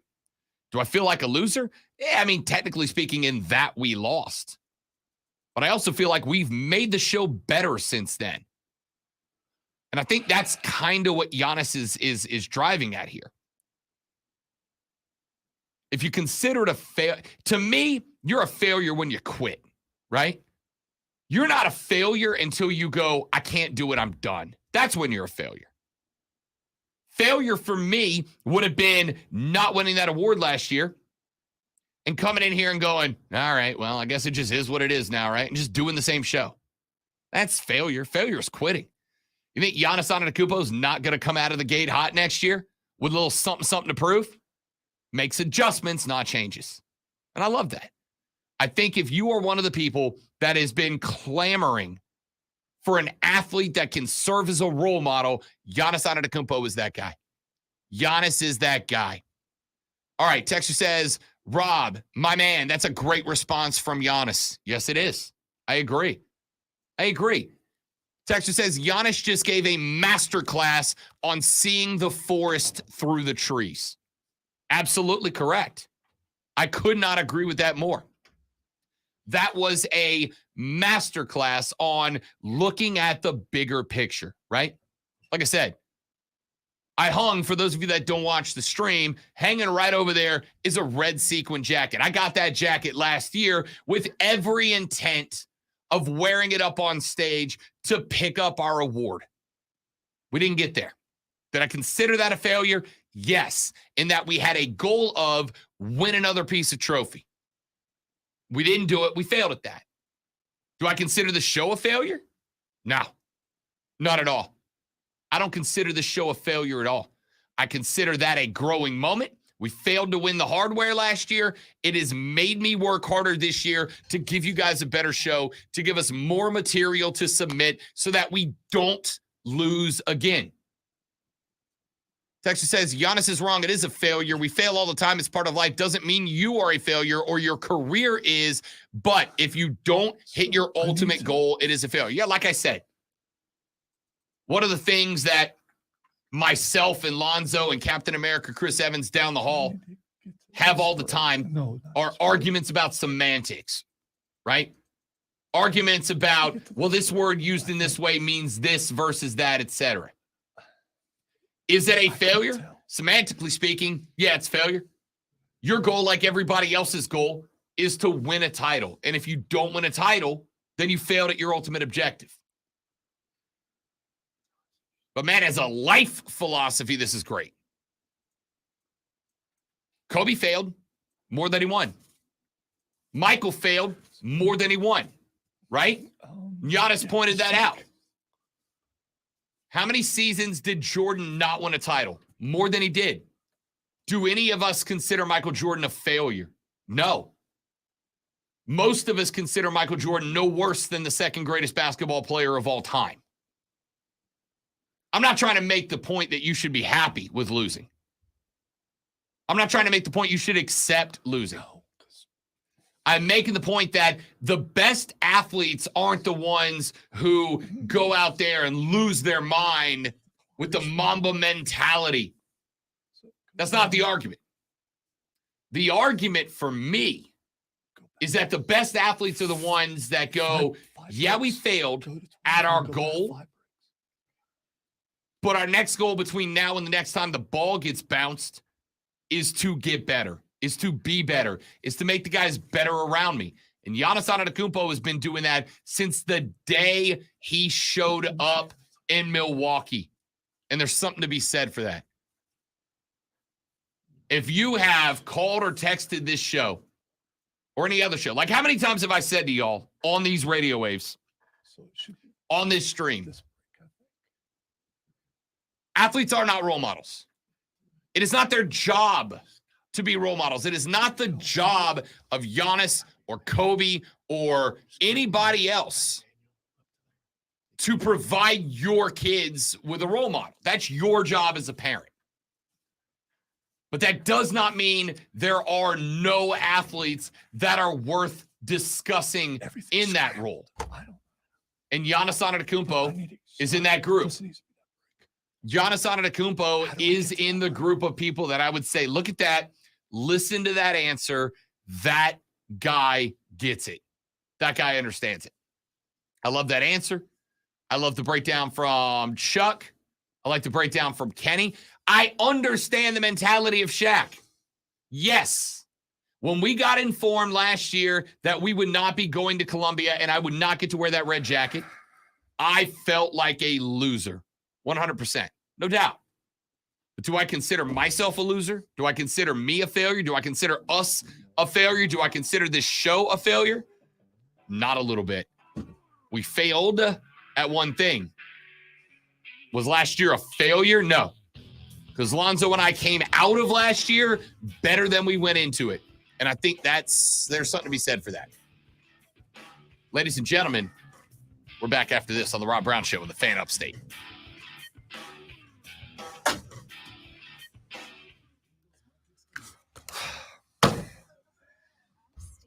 Obviously, something went wrong there, Stream. And I'm going to tell you what's wrong. I'm ticked right now. What happened? When they decide to change stuff in the middle of a show, everything scrambled. Nothing's where it needs to be. I'm not sure we're on the right stop set or not. This is ridiculous. Whoops. All right, give us just a second, guys. We'll be right back.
The Rob Brown Show back on your radio. It is the Fan Upstate, ladies and gentlemen. Rob, Lonzo, and you.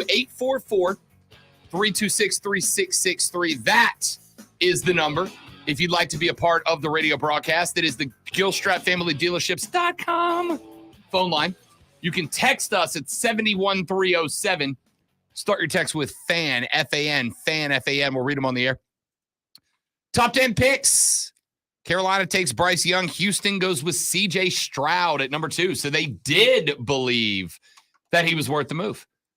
Did believe it. And I kind of look at it now, and I'm kind of trying to put the puzzle pieces together as to why it worked out this way. Why is it that Houston was selling on everybody that they didn't want to go quarterback in this draft? And the answer, it looks like, Zoe, may have been because they were going all along to try to get C.J. Stroud and Will Anderson. And had they convinced everybody, or had everybody believed Houston was going quarterback, then you probably have a lot more teams making the push to get to number 3 to get AR-15 or to get Will Levis, who no, but we'll come to that in a minute. But you'd have had a push of teams trying to get number 3, which would have meant that the likelihood that they were able to get Will Anderson out of there as well as C.J. Stroud goes away. Houston played this masterfully, convincing us all they weren't going QB. They were going to wait for Caleb Williams next year. Not only did it get them CJ, but it also got them the best defensive player on the board this year. So what you're saying, there was a rat, and the rat was Houston. Looks like so all along when I was saying someone was playing, I thought it was Indy. It was Houston all along. Houston it was, and they got away with it too. If it was actually, they did. They got it. They got away with it. Absolutely. If it was Houston, and by the way, it absolutely makes sense that Houston was who you leaked the score or the scores of his cognitive test.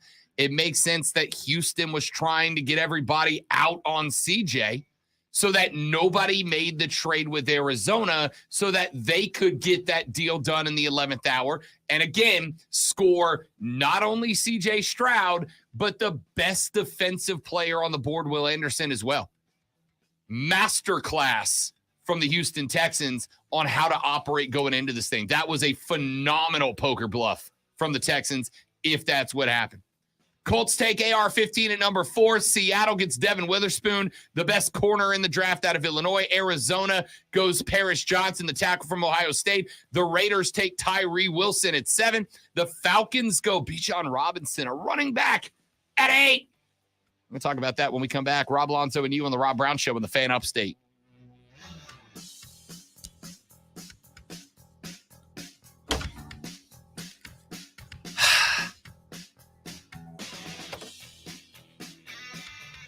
We're going to get some double liners here and there because I thought I fixed it all. But yeah. So imagine, and no, Joseph, I don't swear, but I am pretty ticked. Imagine everything that you set up suddenly is scrambled. You look up and everything's scrambled, including a break that wasn't supposed to happen, set up with just a bunch of nothing in it, but just liners. It was, I am not happy. And there's nothing I can do about it.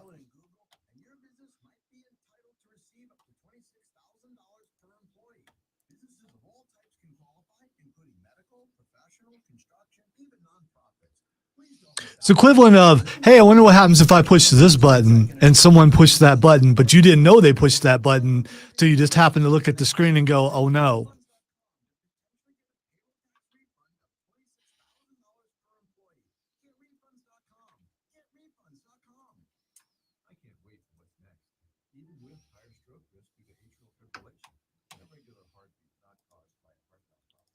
Usually I can fix it myself, but I wasn't panic. I just didn't know what happened.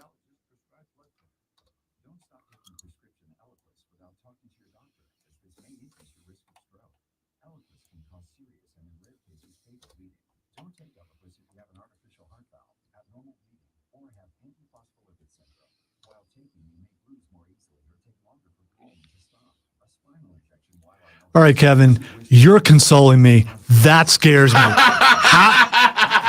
How mad do I really look now that Kevin is coming on there going, it's going to be okay?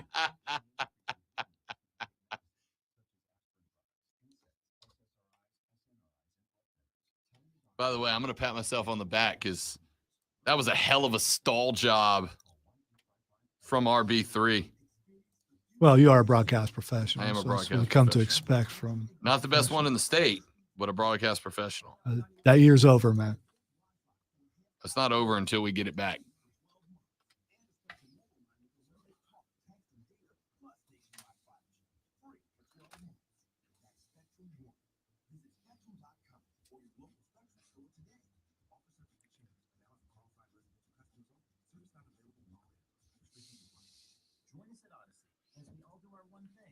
It's over when I say it's over. Yeah, in hindsight, I probably should have took myself out of you, but I can't. I can't. Yeah, no, you have to leave yours. Yeah, on I no have matter to. what. Yeah, I could have moved the microphone though.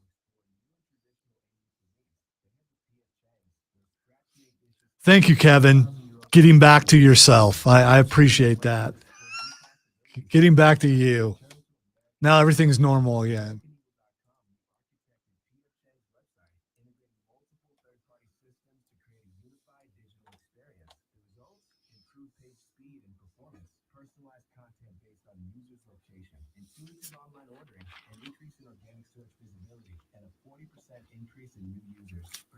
Well, that's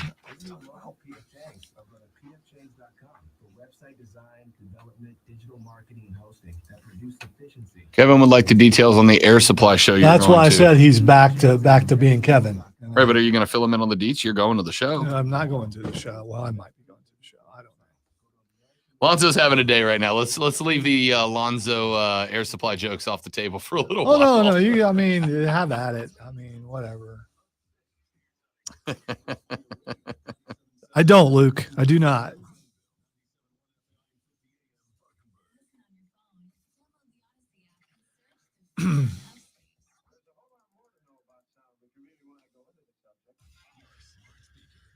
If another person at the station couldn't get me to curse, no one can.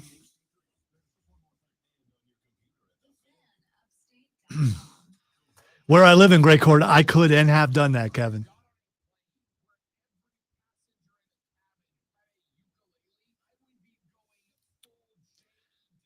Although I found out what's under my house now. I heard a meow this morning. Feral kittens.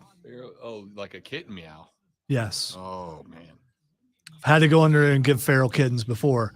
I am not physically able to do that right now. So, and not willing to get all the scratches that you get from trying to get feral kittens out of somewhere.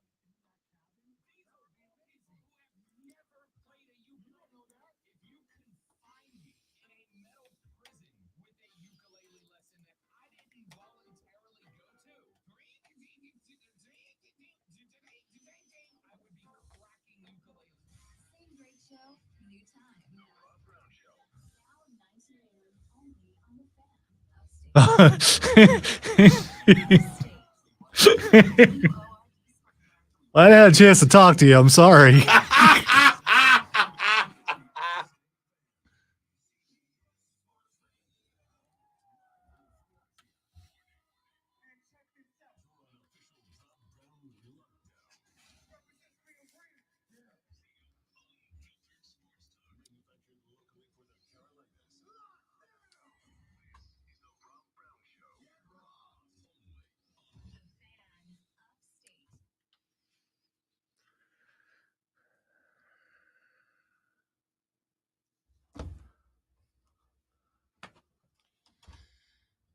The third, the final, the best, the money hour of the Rob Brown Show goes now. This, ladies and gentlemen, is the Fan Upstate. 97.7 FM Greenville, 97.1 FM Spartanburg, and all around the world. For free on the Odyssey app, AUDACY. Grab it, put it on all of your digital devices, and don't miss a minute of this show. The Rome Show, the DA Show in the mornings. Offsides with Mark Ryan and Diesel comes your way at 3. On top of that, go to the website. Go to the website, thefanupstate.com, thefanupstate.com. Right in the middle of the page is a little button you can click on that says podcast. You drop it on down, and you can listen to every hour of the Rob Brown Show, edited down for your perusal and pleasure, and highlight segments of the show that get posted up throughout the week. So if you miss anything, thefanupstate.com is the best way to go back, listen to it all, check it out, and keep up with the rest of the Armada. I know that there are some Atlanta Falcons fans in the hizzle right now.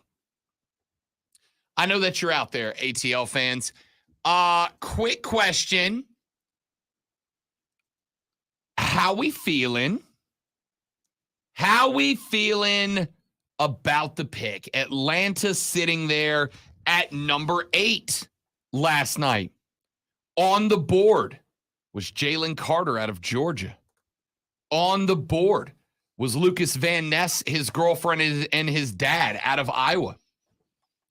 On the board was Will McDonald IV out of Iowa State, was Emmanuel Forbes out of Mississippi State, and Christian Gonzalez, a guy that I think was the second best cornerback in the draft. All of them on the board, and the Falcons decided to go running back, selecting the 5'11" tall, 215-pound running back, Bijan Robinson, out of Texas.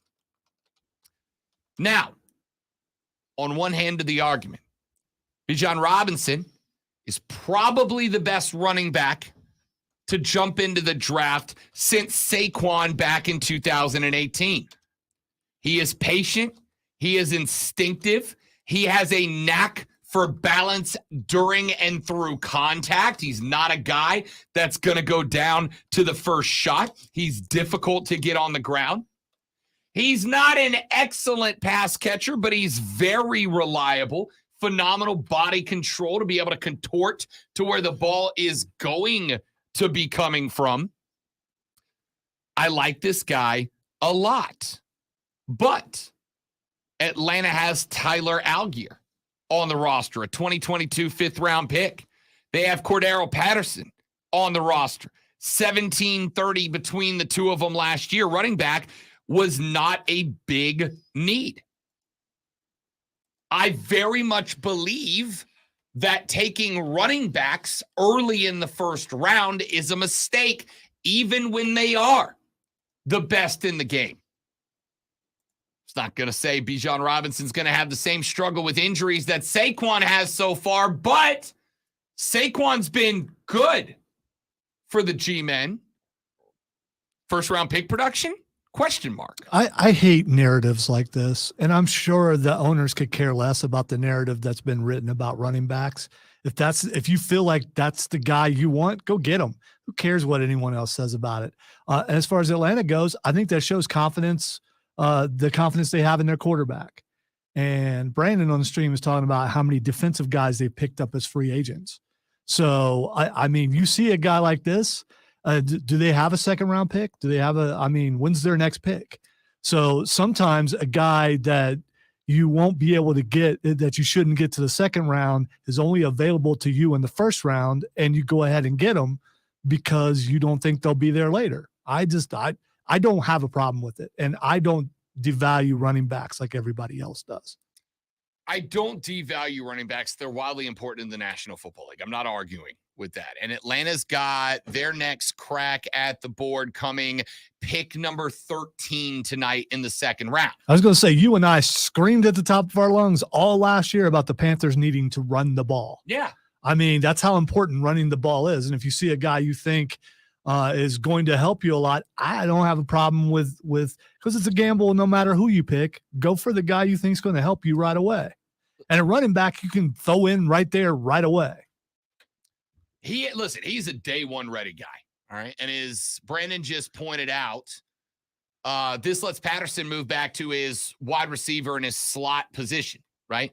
This allows you to free up a guy who you might get. I mean, as good of a year as he had, to free up a guy who might be able to put up better numbers for you running and catching out of the slot than he was out of the backfield. Bijan Robinson, I think, again, is the best running back to hit the board since Saquon Barkley a couple of years back. And by the way, they weren't the only team to take a running back in the first round.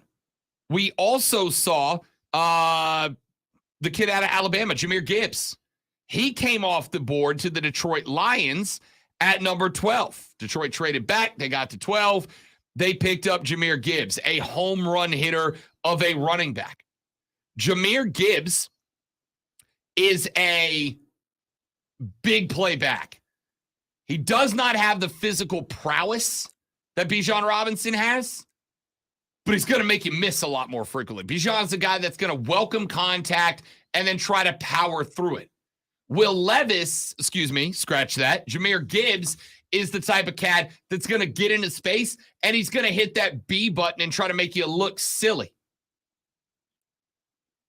But I am worried about the fact that it felt to me like there were more needs out there, right? There were bigger needs. I think you did a great job stacking the defensive line. You know, we've mentioned a couple of times that I think if you look at the free agency grades, the offseason grades across the NFL, two of the best off seasons were had by the Carolina Panthers and the Atlanta Falcons, right? I've told you guys that as Saints fans, the biggest compliment I can give the Panthers is saying that as a Saints fan, I'm scared of them now. I'm scared that they have just built a very good foundation that could carry them for a few years now. I'm not quite as worried about Atlanta, but this offense is going to be interesting at this point, right? Let's start with quarterback. Desmond Ritter's not the guy. All right, he's just not. It's one thing to come in as a first-year guy and have some struggles in year one. The narrative there is Peyton Manning, right? What did Peyton do? Set the rookie record for interceptions. And then I think Peyton had a pretty good career after that. But there's a difference between coming in and have some struggles because you look and you see the flashes of brilliance. You see the spots that you go, all right, this guy understands the game. Maybe it's a little fast. He'll catch up. I didn't see that out of Desmond Ridder. Joey B just said, Ridder won't have to throw the ball more than 10 yards downfield unless he wants to. Patterson, Allgeier, and Robinson will make life real easy for a young quarterback. I agree with that. Part of the reason that I honestly thought the Falcons might have made a move up. Now, it worked out to where I don't think that move up was available. The only spot they could have gotten to was 3, and for a team with a handful of draft needs, it would have cost them a lot to get there, and they'd have got there and been stuck with Anthony Richardson had they outbid the Texans for the 3 overall. And, you know, I've told you guys before, I see Anthony Richardson as a lump of clay, right? The potential is in there for him to turn into a work of art. The potential is also in there for him to get spun around on that. What's that wheel they call it? Like in Ghost, where Demi Moore was doing the thing on the wheel that spins. The Potter's. Is that what it's called? It's a Potter's wheel, I believe. I think the only way I could describe it as that thing from Ghost. More importantly, you all knew exactly what the hell I was talking about. Well, at least I did. Yeah. So, I mean, yeah. You all knew exactly what I was talking about. Anyway, Anthony Richardson's a lump of clay on a Demi Moore table. He's either going to get turned into a masterful work of art or he's going to get flung across the room and nothing's going to come of him. It is a Potter's wheel, by the way. So there you go. We learned something today, ladies and gentlemen. Well, you did, because I the one that you knew it already. Yeah. That's fair. So now I hear Unchained Melody. And it's just throwing me off from everything else. And don't go the next place. I was going to. Anthony Richardson at 3. I have no problem with you describing as a project quarterback. Lonzo's been calling him a project. Yeah, it's just it's project. Why would you get a project who needs to be the leader of your team at 4? I just don't. I don't understand. I don't. Minshew Mania or Nick Foles. Listen, it's probably not going to be Richardson. Y'all know I love some Gardner Minshew. All right? I love Gardner Minshew. I want Gardner Minshew to be my friend. I want to wear jorts, flip-flops, and mullets and go to country music festivals with Gardner Minshew. I want a shotgun White Claws because you know that's the life that he's about. I love that guy. But if Gardner Minshew was a quality starting quarterback, Trevor Lawrence wouldn't be a Jacksonville Jaguar right now. If Gardner Minshew was a quality starting quarterback, Jalen Hurts would not be a Philadelphia Eagle right now. All right, so I have a friend who used to work here for a really long time, who's a big-time Colts fan. And I could just tell, by the way, when he posted about Richardson, there was no excitement, no flair. I was kind of like, yeah, we'll see. Yes, we will see. Yeah, but you don't go with we'll see at number 4. You don't do that. You just go with Gardner Minshew and get nothing. No. You go with that was their option. I gotta say, Will Levis is is better ready. You don't hear I'm going to go with the fact that Will Levis is sitting in a hotel room without a team right now. That isn't correct. And everyone thought that's where they were going to go, and everyone was wrong. But still, you don't go with the project. But again, look at who they hired Jeff Saturday as their coach last year. They've done a lot of things, so you expect them to suddenly. I don't think they've since the big nerd was drafted number 1. They haven't done well. Nerd. And if he stayed healthy, he'd still be there playing quarterback. But they couldn't keep him upright. Yeah, bleep this. I'm out. Here's how I look at it. Same way I did before the draft. Anthony Richardson has the highest potential in this draft. I'm a science dork, right? There's a difference between potential energy and kinetic energy, right? Kinetic energy is energy that's being used. Potential energy is stored energy that could be used.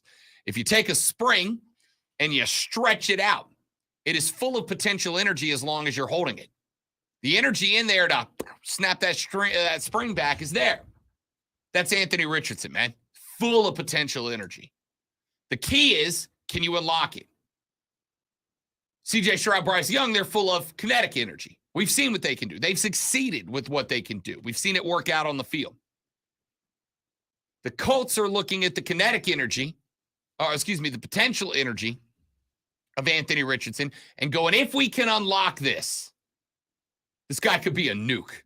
This guy could be a cheat code, right? And I agree with that. So while he is a project, and he's likely not a day one starter at this point, the reality is a full off season, a spring camp, OTAs, a full preseason, 3 warm-up games. Maybe he's that guy. And he's a better option than Gardner Minshew. Again, all love to GM. You know I love you, dog. I'm a big fan. But if Gardner Minshew was a quality starting quarterback, either TL wouldn't be in Jax or Jalen wouldn't be in Philly. And they both are for a reason. So it's worth the shot. It's worth the shot. Speaking of Will Levis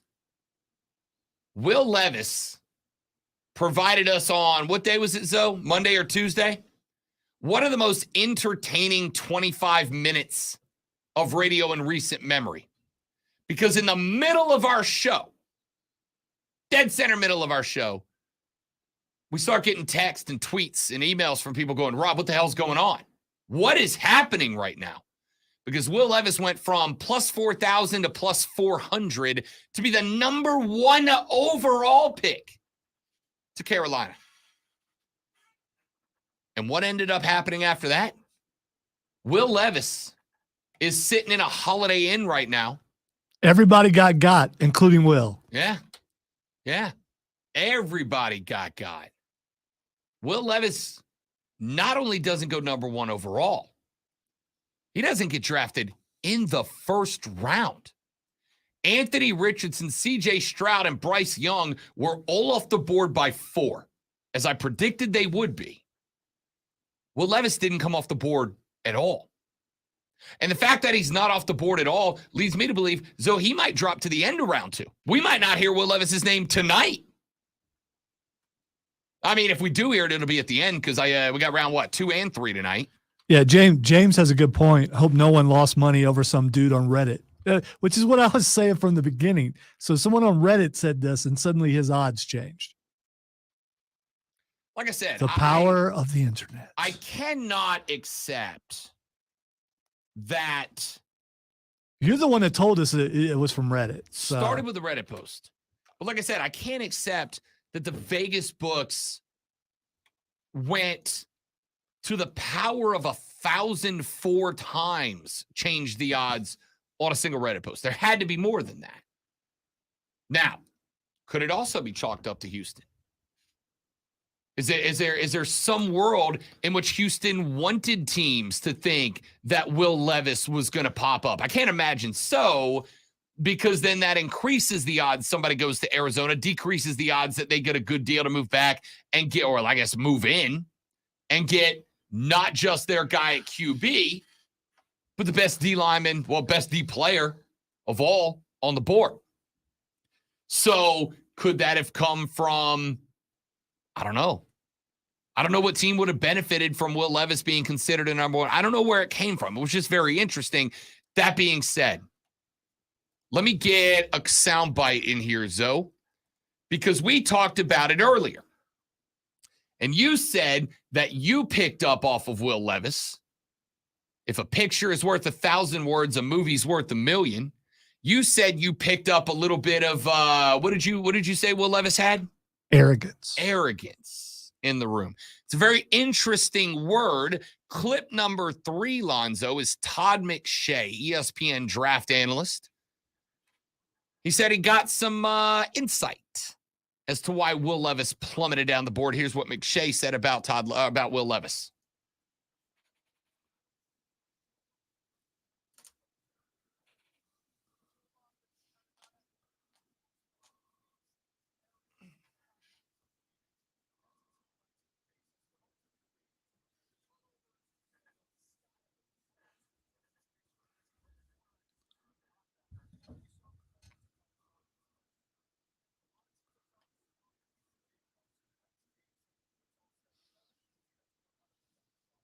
So there you go.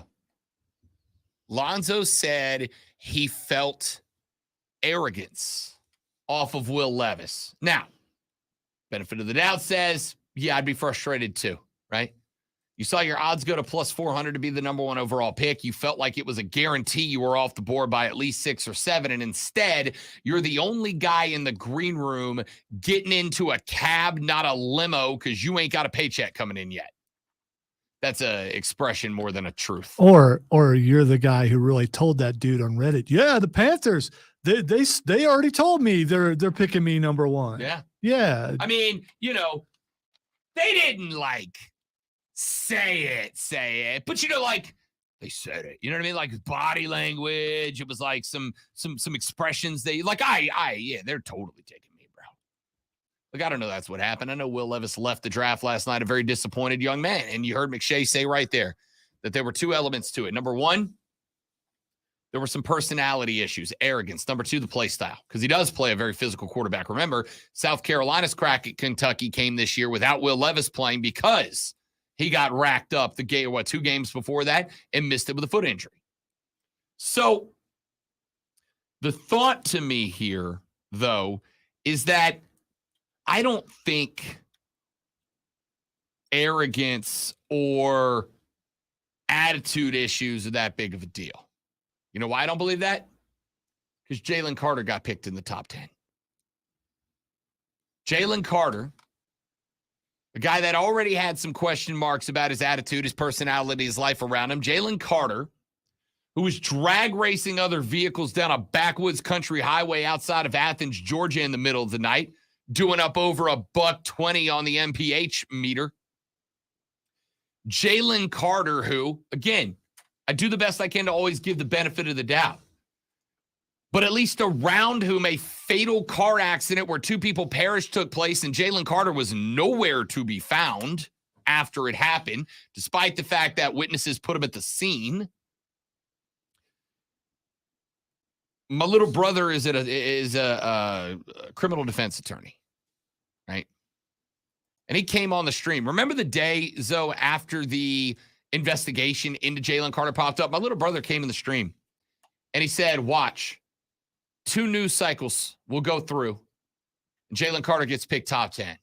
Now, I'm not saying he didn't fall at all because a lot of us thought Jalen Carter was going to be a guy that was going to come off the board at like 4, 3, 4, 5, somewhere in there. Jalen Carter might have been drafted where Will Anderson was had it not been for this. But he did go inside the top 10. Hasn't been charged with anything. But if you're going to tell me that Will Levis dropped that far because of attitude, personality issues, I don't accept that. Because Jalen Carter got drafted in the top 10. I don't accept it. Will Levis dropped because, as McShay pointed out there, he plays a very physical style of football, which is fine when you're playing college football. When you step up to the big dog league, every defensive lineman is an All-American. Every defensive lineman is one of the best defensive linemen you've ever faced in your life, and there's 3 or 4 of them coming at you every down. That style of football cannot work at the NFL level. Not if you expect to have a career that lasts more than a couple of years. It can't. So I'm not going to lie. I'm shocked Will Levis is still available. Not just because of the odds jumping. I think the guy's got potential to learn. As much as I think Anthony Richardson is a lump of clay that could be molded into a perennial all-proer, I think Will Levis has got the same potential, just less physical ability, but a better arm, frankly. Better arm. All right. What are your first-round thoughts? I want them. The Gilstrap Family Dealerships.com phone line is open for you right now at 844-326-3663. The text line's open for you at 71307, 71307. Start your text with FAN, F-A-N, FAN, F-A-N. We'll read them on the air. Texter says, I have mixed emotions about that pick at 8. We needed everything but rise up. That's from Tron. Texter says, with the pick and a hopeful guard upgrade, Falcons are going to ground pound the NFC South this year. Maybe. Texter said, wait, Rob Brown, were you the Redditor? No, it was not me. It's not me. I don't have that much sway, even anonymously. Back after this on the Rob Brown Show on the Fan Upstate.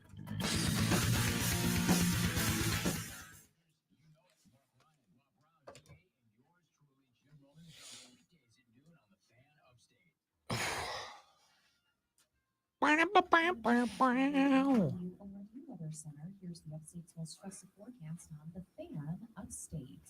These spotty showers and thunderstorms possible late today with partial sunshine developing near 76. Tonight, mostly. All right, guys, give me 20 seconds. Be right back. Saturday, sun high 70.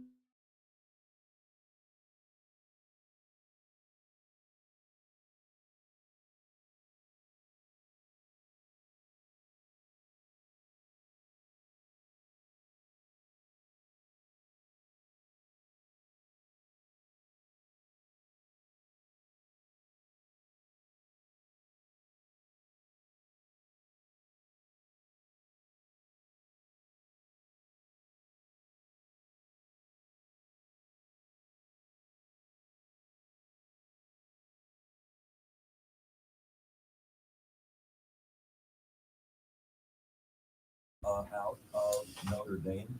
And in terms of other first-round picks that I really, really liked, Will Anderson to Houston, the outside linebacker and edge from Alabama in pick 3.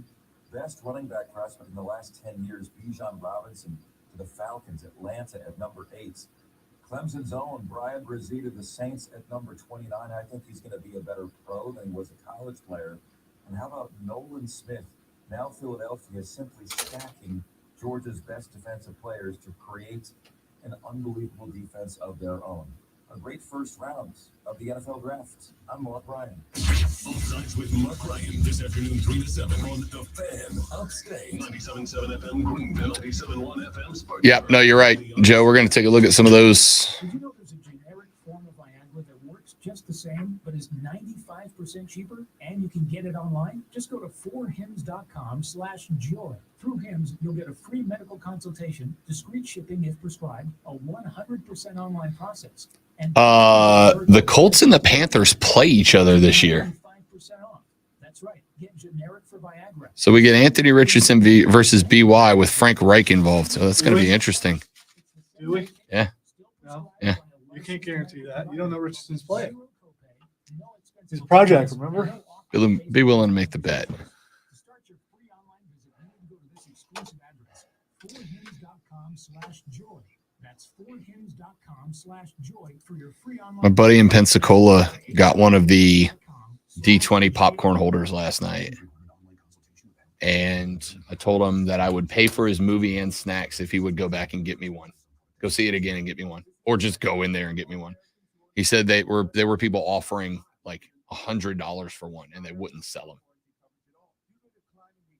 CarShield is announcing a low-cost month-to-month vehicle protection plan that is now available to the public to save any driver out-of-pocket expenses on future auto repairs. Call now to find out how you can pay almost nothing for covered auto repairs. Yes, you heard that correctly. Pay almost nothing for covered auto repairs. An open phone line has been established for all drivers to call for a free quick quote. Call 800-758-7980 now. Drivers who are covered will not have to pay for covered repairs again. This protection plan is at an all-time low. Additionally, drivers who activate this vehicle protection today will also receive free roadside assistance, free towing, and car rental options at no additional cost. Call us for your free quick quote today. 800-758-7980. That's 800-758-7980. What do you have to lose? Call 800-758-7980. Again, 800-758. Thoughts on the new Transformer movie? Steven, all I'll say is I'm going to see it, but that's because Rob Brown is a sucker for giant robots or monsters fighting other giants or monsters. I gave the one after Wiki was out a chance. Marky Mark didn't do it for me, and I was out. I was done with Transformers. It's Transformers. Shia LaBeouf was the guy. I don't need Academy Award-winning actors around my giant robots fighting other. I'd be happy if there's not a single human in this movie. Just give me big robots kicking the crap out of other big robots all day. Yeah, I don't think. Yeah, this is animated. It's not. I think. No, it's. I thought it was animated. Maybe it's the one with the jungle ones. Yeah. Yeah. What do they call it? God, I just forgot the name of it.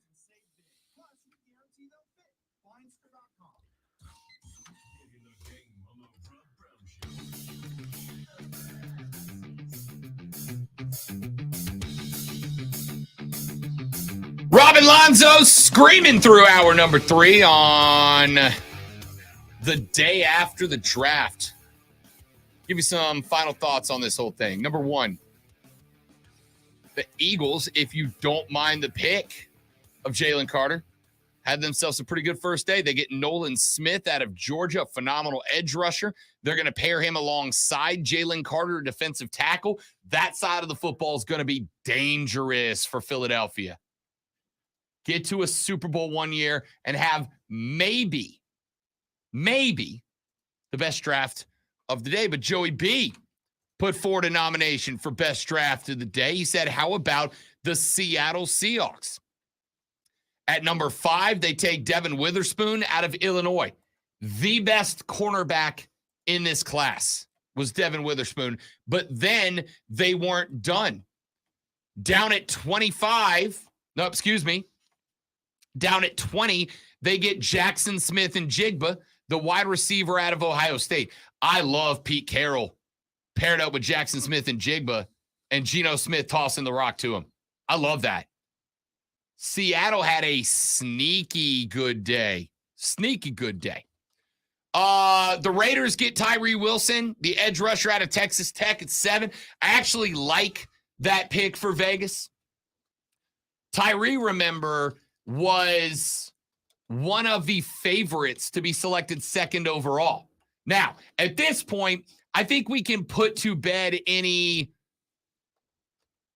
thoughts that are based on, well, Houston blank, because at this point, it looks like Houston pretty much lied about everything in order to get CJ and Will Anderson available and drafted at 2 and 3. And perhaps the fact that Tyree Wilson jumped so high was Houston saying, oh, yeah, no, he's definitely better than Will Anderson. So that nobody would make the play for Arizona to get Will Anderson, thinking, all right, well, they're going to take Tyree. I mean, that's their prerogative. Maybe we can hang out till 5 or 6 and get Will Anderson. And Houston took him. But that pick at 7 is pretty solid. Chicago passed on Jalen Carter. Remember, they were sitting there at number 9. They decided to trade back one spot to 10, where they took Darnell Wright, the offensive tackle out of Tennessee. Love that for a couple of reasons. Number one, it is a make or break year for Justin Fields at quarterback in Chicago. And if you're going to put your quarterback to a make or break year, then you got to protect him. So I like that pick of an offensive tackle. But Ryan Poles, the GM, came out and talked about it. He got asked point blank, why did you not take Jalen Carter when defensive line's a need for the Bears? And his answer was, quote, because character matters, end quote. Because character matters. That's a slam, man. But I get it, right? I get it. Jalen Carter, to at least some teams, did not prove that he had learned anything from the experience of that car accident. I get it. Tennessee goes Peter Skoronski at offensive tackle out of Northwestern. He's the guy who celebrated Combine Night with 4 other offensive linemen, seeing who could gain the most weight from one dinner at a Brazilian steakhouse. He also has the best offensive line name in the draft. Lonzo, if that's not a Big Ten lineman's name, I don't know what is. Peter Skoronski. I was pretty happy when Skoronski got drafted. It's like Skoronski. There's a guy right there, Skoronski. That's a dude that when you say, make sure you bring your lunch pail to work, is going to show up with an actual lunch pail. Not the dinky, one of those big metal ones. It's going to be my tool chest, but just filled with sandwiches. Skoronski. Detroit takes Jahmyr Gibbs out of Alabama. We broke that down. Lucas Van Ness's girlfriend and his dad get drafted by the Packers. We talked about that. Broderick Jones, offensive tackle out of Georgia, goes to Pittsburgh. Like that pick. That's the pick Pittsburgh got from New England to trade up there. I like that pick. Kenny Pickett may or may not be the guy. We haven't seen enough to say he will, but we haven't seen enough to say he won't. But you gave him a little protection there. I like that. How about the Jets? This one's interesting. The Jets at number 15, this is the pick that they ended up with after they switched back 2 in the trade to get Aaron Rodgers. The Jets go Will McDonald IV, the edge rusher out of Iowa State. Now, he was the best edge rusher available on the board at that point. But I also think that might have been a bit of a reach. More importantly, I'm a little surprised, though, that with the 15 pick, they didn't go offense. Specifically, an offensive lineman, right? Aaron Rodgers is 39 years old now, or will be 39 this upcoming season. Guy can still get around a little bit, but he ain't got the mobility and agility that he had at 29. So I'm surprised they didn't try to buff up the OL for A-Rod of the football persuasion a little bit here. There's still maybe time to do that. Yeah. I mean, there's a lot of draft left, but, I mean, there were some good offensive linemen on the board still at that point. Yeah, but not that many got drafted last night because they had to run on really receivers and all we didn't that. see another one until 27 when the Jags took Anton Harrison out of Oklahoma. And remember, we found out yesterday, actually while we were on the air, that Jacksonville Jaguars offensive lineman Cam Robinson has been suspended by the NFL for violating the league's PED policy, according to ESPN. The NFL is awaiting results of Robinson's B sample before determining how long he'll be suspended. The Jags have no comment at this point. That dude started 75 straight for the Jags, and now he might not be available for as potentially long as the entire season. So the Jags go, and I think we're forced by this. Now, the GM came out. He was like, no, we're not doing this because of Cam. We just wanted a lineman. Yeah, all right. For sure. Believe that. I believe that. The Washington Commanders, get Emmanuel Forbes, the cornerback out of Mississippi State. The Patriots do draft at 17. I wondered if they'd trade back and take the Belichickian way. They go Christian Gonzalez, the cornerback out of Oregon, a guy that I honestly think was the second best corner on the board. I think only Devin Witherspoon was better than Christian Gonzalez. But they decided to beef up the defense a little bit. I don't have a problem with that. Patriots defense was Not quite adequate. And oh, by the way, hey, what division do the Patriots play in? That's right, the one with Aaron Rodgers, Josh Allen, or as Lonzo calls him, Josh. thank you very much, and the NFL's most accurate quarterback, Tua Tagovailoa. So they need some defensive passing help back there to the Patriots.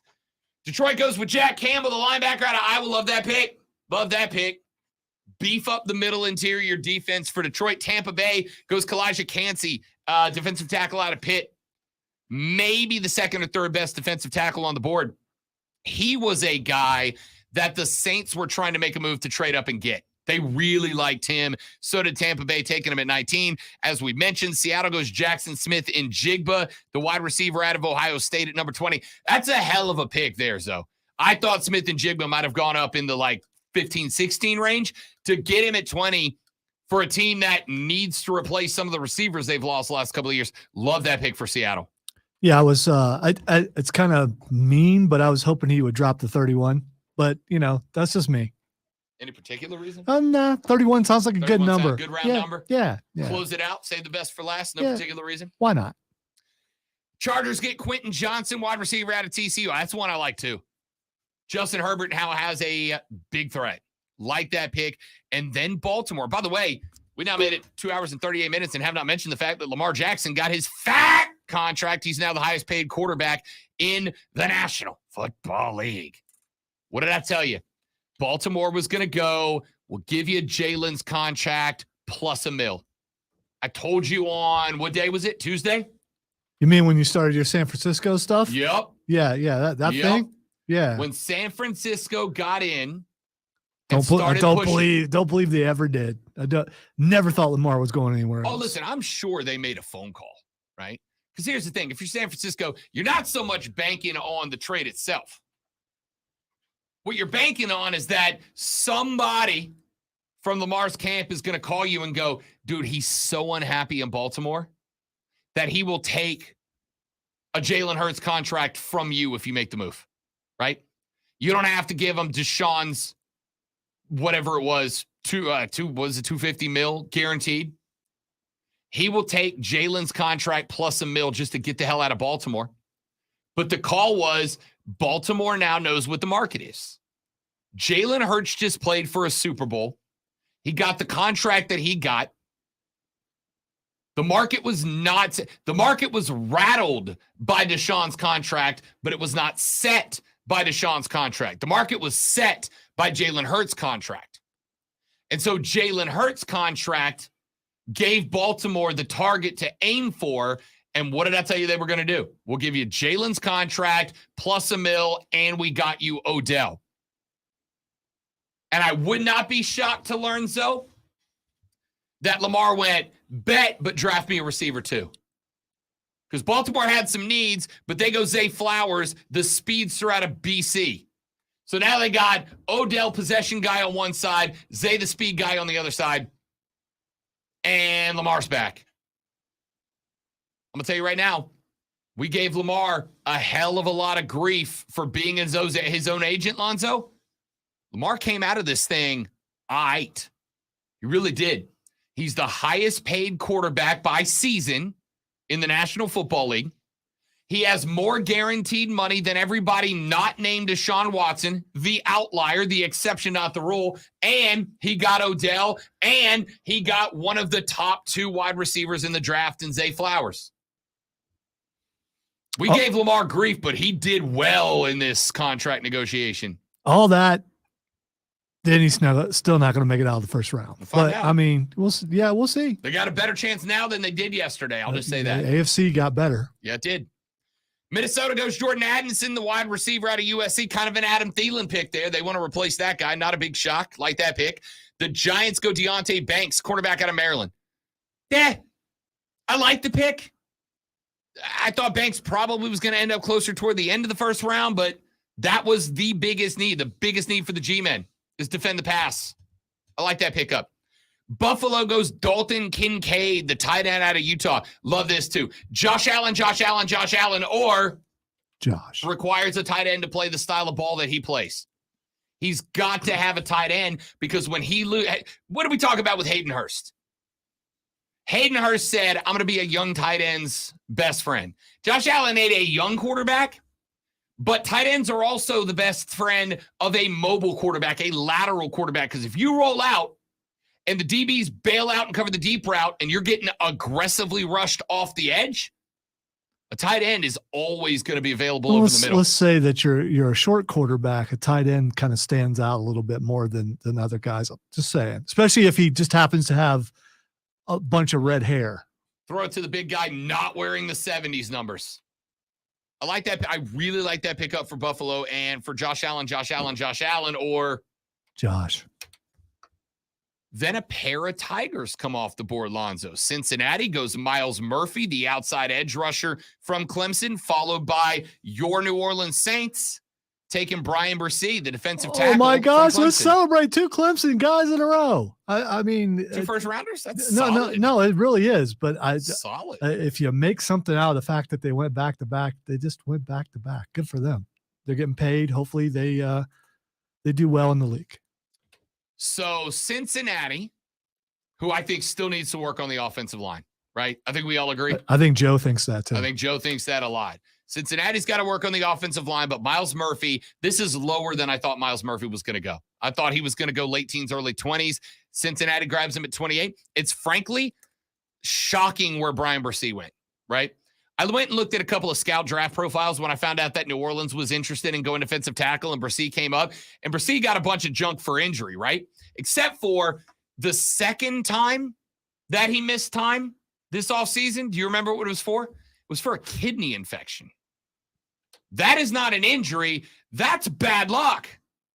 That's just bad luck. It's like catching the flu. It sucks, but it's just kind of bad luck. Brian Bresee, I love that pickup for the Saints. Little undersized as a defensive tackle, but he's quick and he's uber aggressive. So no chance of him moving to like a linebacker? No, that guy's going to be, because we're sticking 4-3 this year under Dennis Allen. He is going to be the off-center nose tackle that we go, hey, you see Bryce over there? Get him. He's going to be a dog for us. Brian Bresee's going to the Hall of Fame as a New Orleans Saint, ladies and gentlemen. Calling it now. Him and Derek Carr going together. The Eagles select Nolan Smith out of Georgia at number 30. So there you go. First round results. Second round starts tonight. Yeah, you skipped 31, but that's fine. That is honestly because I just went and pulled up the Yahoo site, and they don't have the Chiefs pick on there.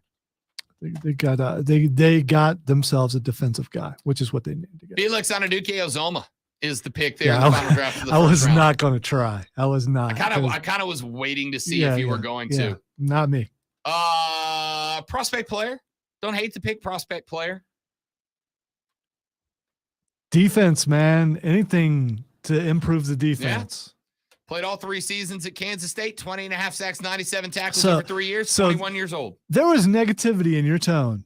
Like they don't know how to pick somebody that you would go No, listen, meh on, and then there's- suddenly they're a star. If there's a team in the draft that I cannot ask questions about drafting, it's the Kansas City Chiefs. Chiefs have been the best drafting team of the past 5 years. So I can't ask questions. I'm saying you guys really already have a pretty solid defensive end rotation. Adding another one says to me that you guys plan on being very aggressive defensively this year. I hope so. Yeah, because that's been the problem. Fresh legs on pass rushers. I wouldn't be shocked to see you guys pick up another defensive tackle in the next couple of rounds as well. Let's take a break. We'll come back, wrap this bad boy up. My name is Rob Brown. That's the great one, Lonzo. You're listening to the Rob Brown Show on the Fan Upstate. Your name and great one kind of started to meld into each other Then there. you started thinking about, okay, if I combine these, will I get dumped?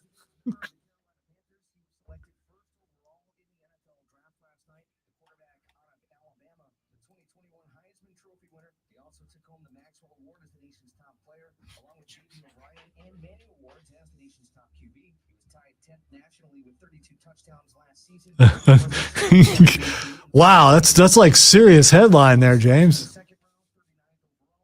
No one would do that, would they? No.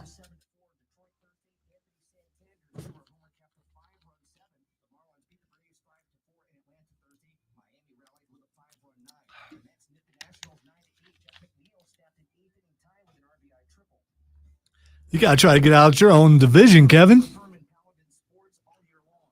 Download the Odyssey app, search the Fan Upstate, and listen anywhere on your phone. I'm Chuck Sanders with the Sports Flash on the Fan Upstate. I'm Ryan Rack with the NFL Network now, Westwood One Radio Network. An estimated 125,000 people were on hand in Kansas City last night to witness the 31 picks of the first round of the 2023 NFL Draft. Quarterbacks ruled today at the top of the draft, with Alabama's Bryce Young going first overall to the Panthers, followed by Ohio State's C.J. Stroud going second to the Texans, as Anthony Richardson went fourth to the Colts. The Texans were aggressive at the top of the draft. Shortly after selecting Stroud, Houston traded up with Arizona to get the third pick and selected linebacker Will Anderson from Alabama. Two running backs, one of the top 12.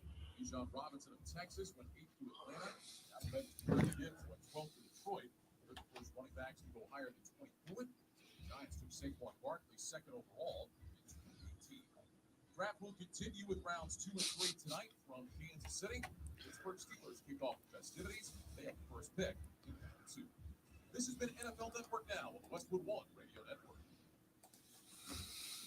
At Total Wine & More, save big on what you love this month with hundreds of deals. Get up to 35% off over 100 different wines and spirits, including Cabernet, sparkling wine, single barrel bourbon, and so much more. These savings are huge, and even better, they're on top of prices that are already the lowest in town. Deals this good don't last long, so visit Total Wine & More to find yours. I don't know if I go that far, James, but it wouldn't surprise me. I mean, they've done pretty well. You know, I missed out on the opportunity on my chapters, and I just realized I should have just put Will Levis is still waiting on every single chapter. I should have done that. Still waiting. I could go back and edit it. I'm not going to do that. That's too much effort.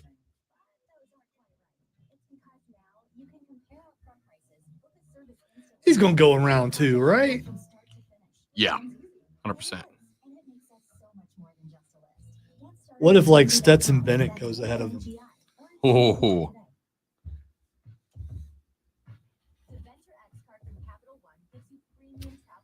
You got to put $100 down on which team drafts Stetson Bennett. Who is it? New England. Yeah. That kind of arrogance belongs in one place.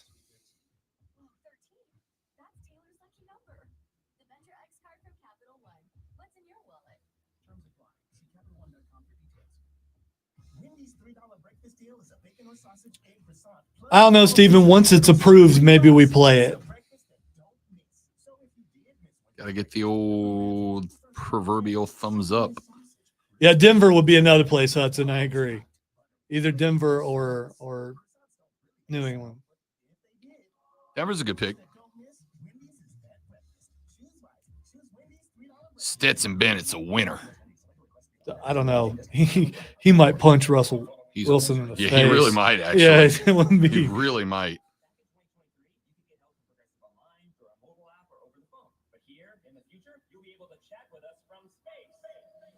From space.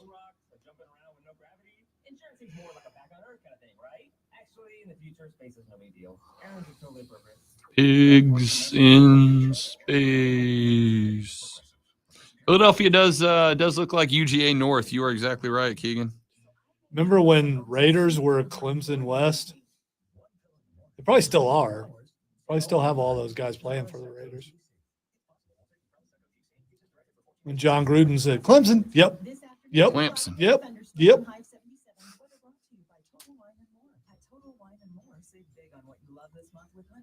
On amazing wines and spirits. Love what you find at the lowest prices only at Total Wine & More. Drink responsibly. Be 21. From the Ingles Market Studio, the Upstate. 97.7 FM Green. 97.1 FM Spartan. Maybe it was your delivery, Bubba. You always make us laugh. Turns out I'm not remotely funny. Oh, I didn't see that part.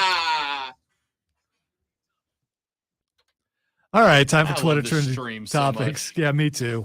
The first thing that's trending is banana pudding. Look, I don't know why it's trending. I am going to tell you banana pudding is one of the most underappreciated desserts in the game. A good nanner pudding can make your whole day.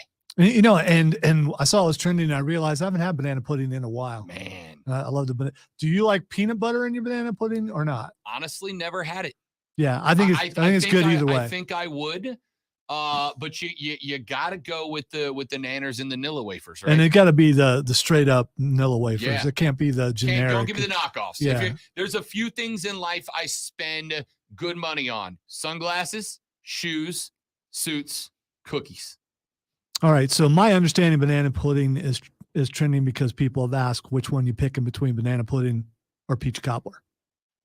Oh, not a hard choice for me. Apparently, it is for you. I'm going banana pudding every day. Oh, and that is a by the way, real I tough love choice. peach cobbler, especially when it's hot when you first get. But I'm going banana pudding. That's a real tough call for me. Real tough call for me. I would love to be able to make I can't answer it. I can't do it. All right. The next thing is trending is Jerry Springer. Jerry Springer passed away yesterday. Jerry Springer is an interesting character study for me, though, because on one hand, Jerry Springer was a younger Rob Brown's 2 o'clock television, right? Because at the time, I think you could watch it kind of the way that you watch professional wrestling. You are not the baby daddy. Yeah. I think you could watch it the way that we used to watch professional wrestling. It's scripted. It's fake. It's fine. Like we all know, we all watch it. We suspend our disbelief. We get a few yucks out of it, and then we move on. The problem is, I don't think that everybody understood that. People started living their lives that way. Jerry Springer entertained me for years and also was a catalyst to the downfall of society. All right. I think we got time for one more. Hit me with one more. We're going to go with the Usos. The draft is tonight. The Usos are eligible to be drafted independently of each other. Could the bloodline be broken up via the draft? Do we have GMs back, by the way? Who is organized? Like, who makes the draft picks if we don't have GMs again? If I'm assuming Adam Pearce if the on one side? bloodline is about to be split up, then Paul Heyman will step in and he'll do something to what make a coup sure. that would be. Yeah. What a coup that would be. All right. We'll break it all down next week. Y'all, have a lovely weekend. Thanks for hanging out. Thanks for being here. Thanks for listening so that Lonzo and I have jobs. We appreciate it. Don't drink and drive. I'll punch you in the face. Have a lovely rest of your day. You're all spectacular people, and we'll see you back here Monday to do it all over again, but better on the Rob Brown Show and the Fan Upstate. Later, brother. Passionate sports talk. I don't know. Peach cobbler from the Beacon? Really, Steven?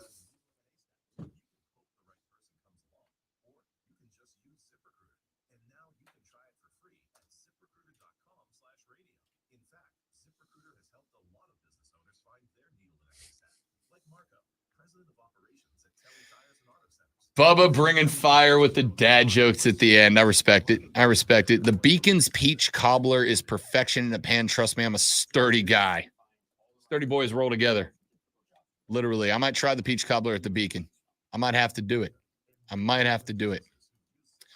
All right, ladies and gentlemen, you're all spectacular people. I have to go to Simpsonville to pick up ranch ice cream to eat tomorrow. How much am I looking forward to that? 0%. Not excited. Thank you all. You're the best. See you Monday. Follow us on social media. We'll be tweeting about the draft throughout the weekend. Have a lovely rest of your day. Goodbye.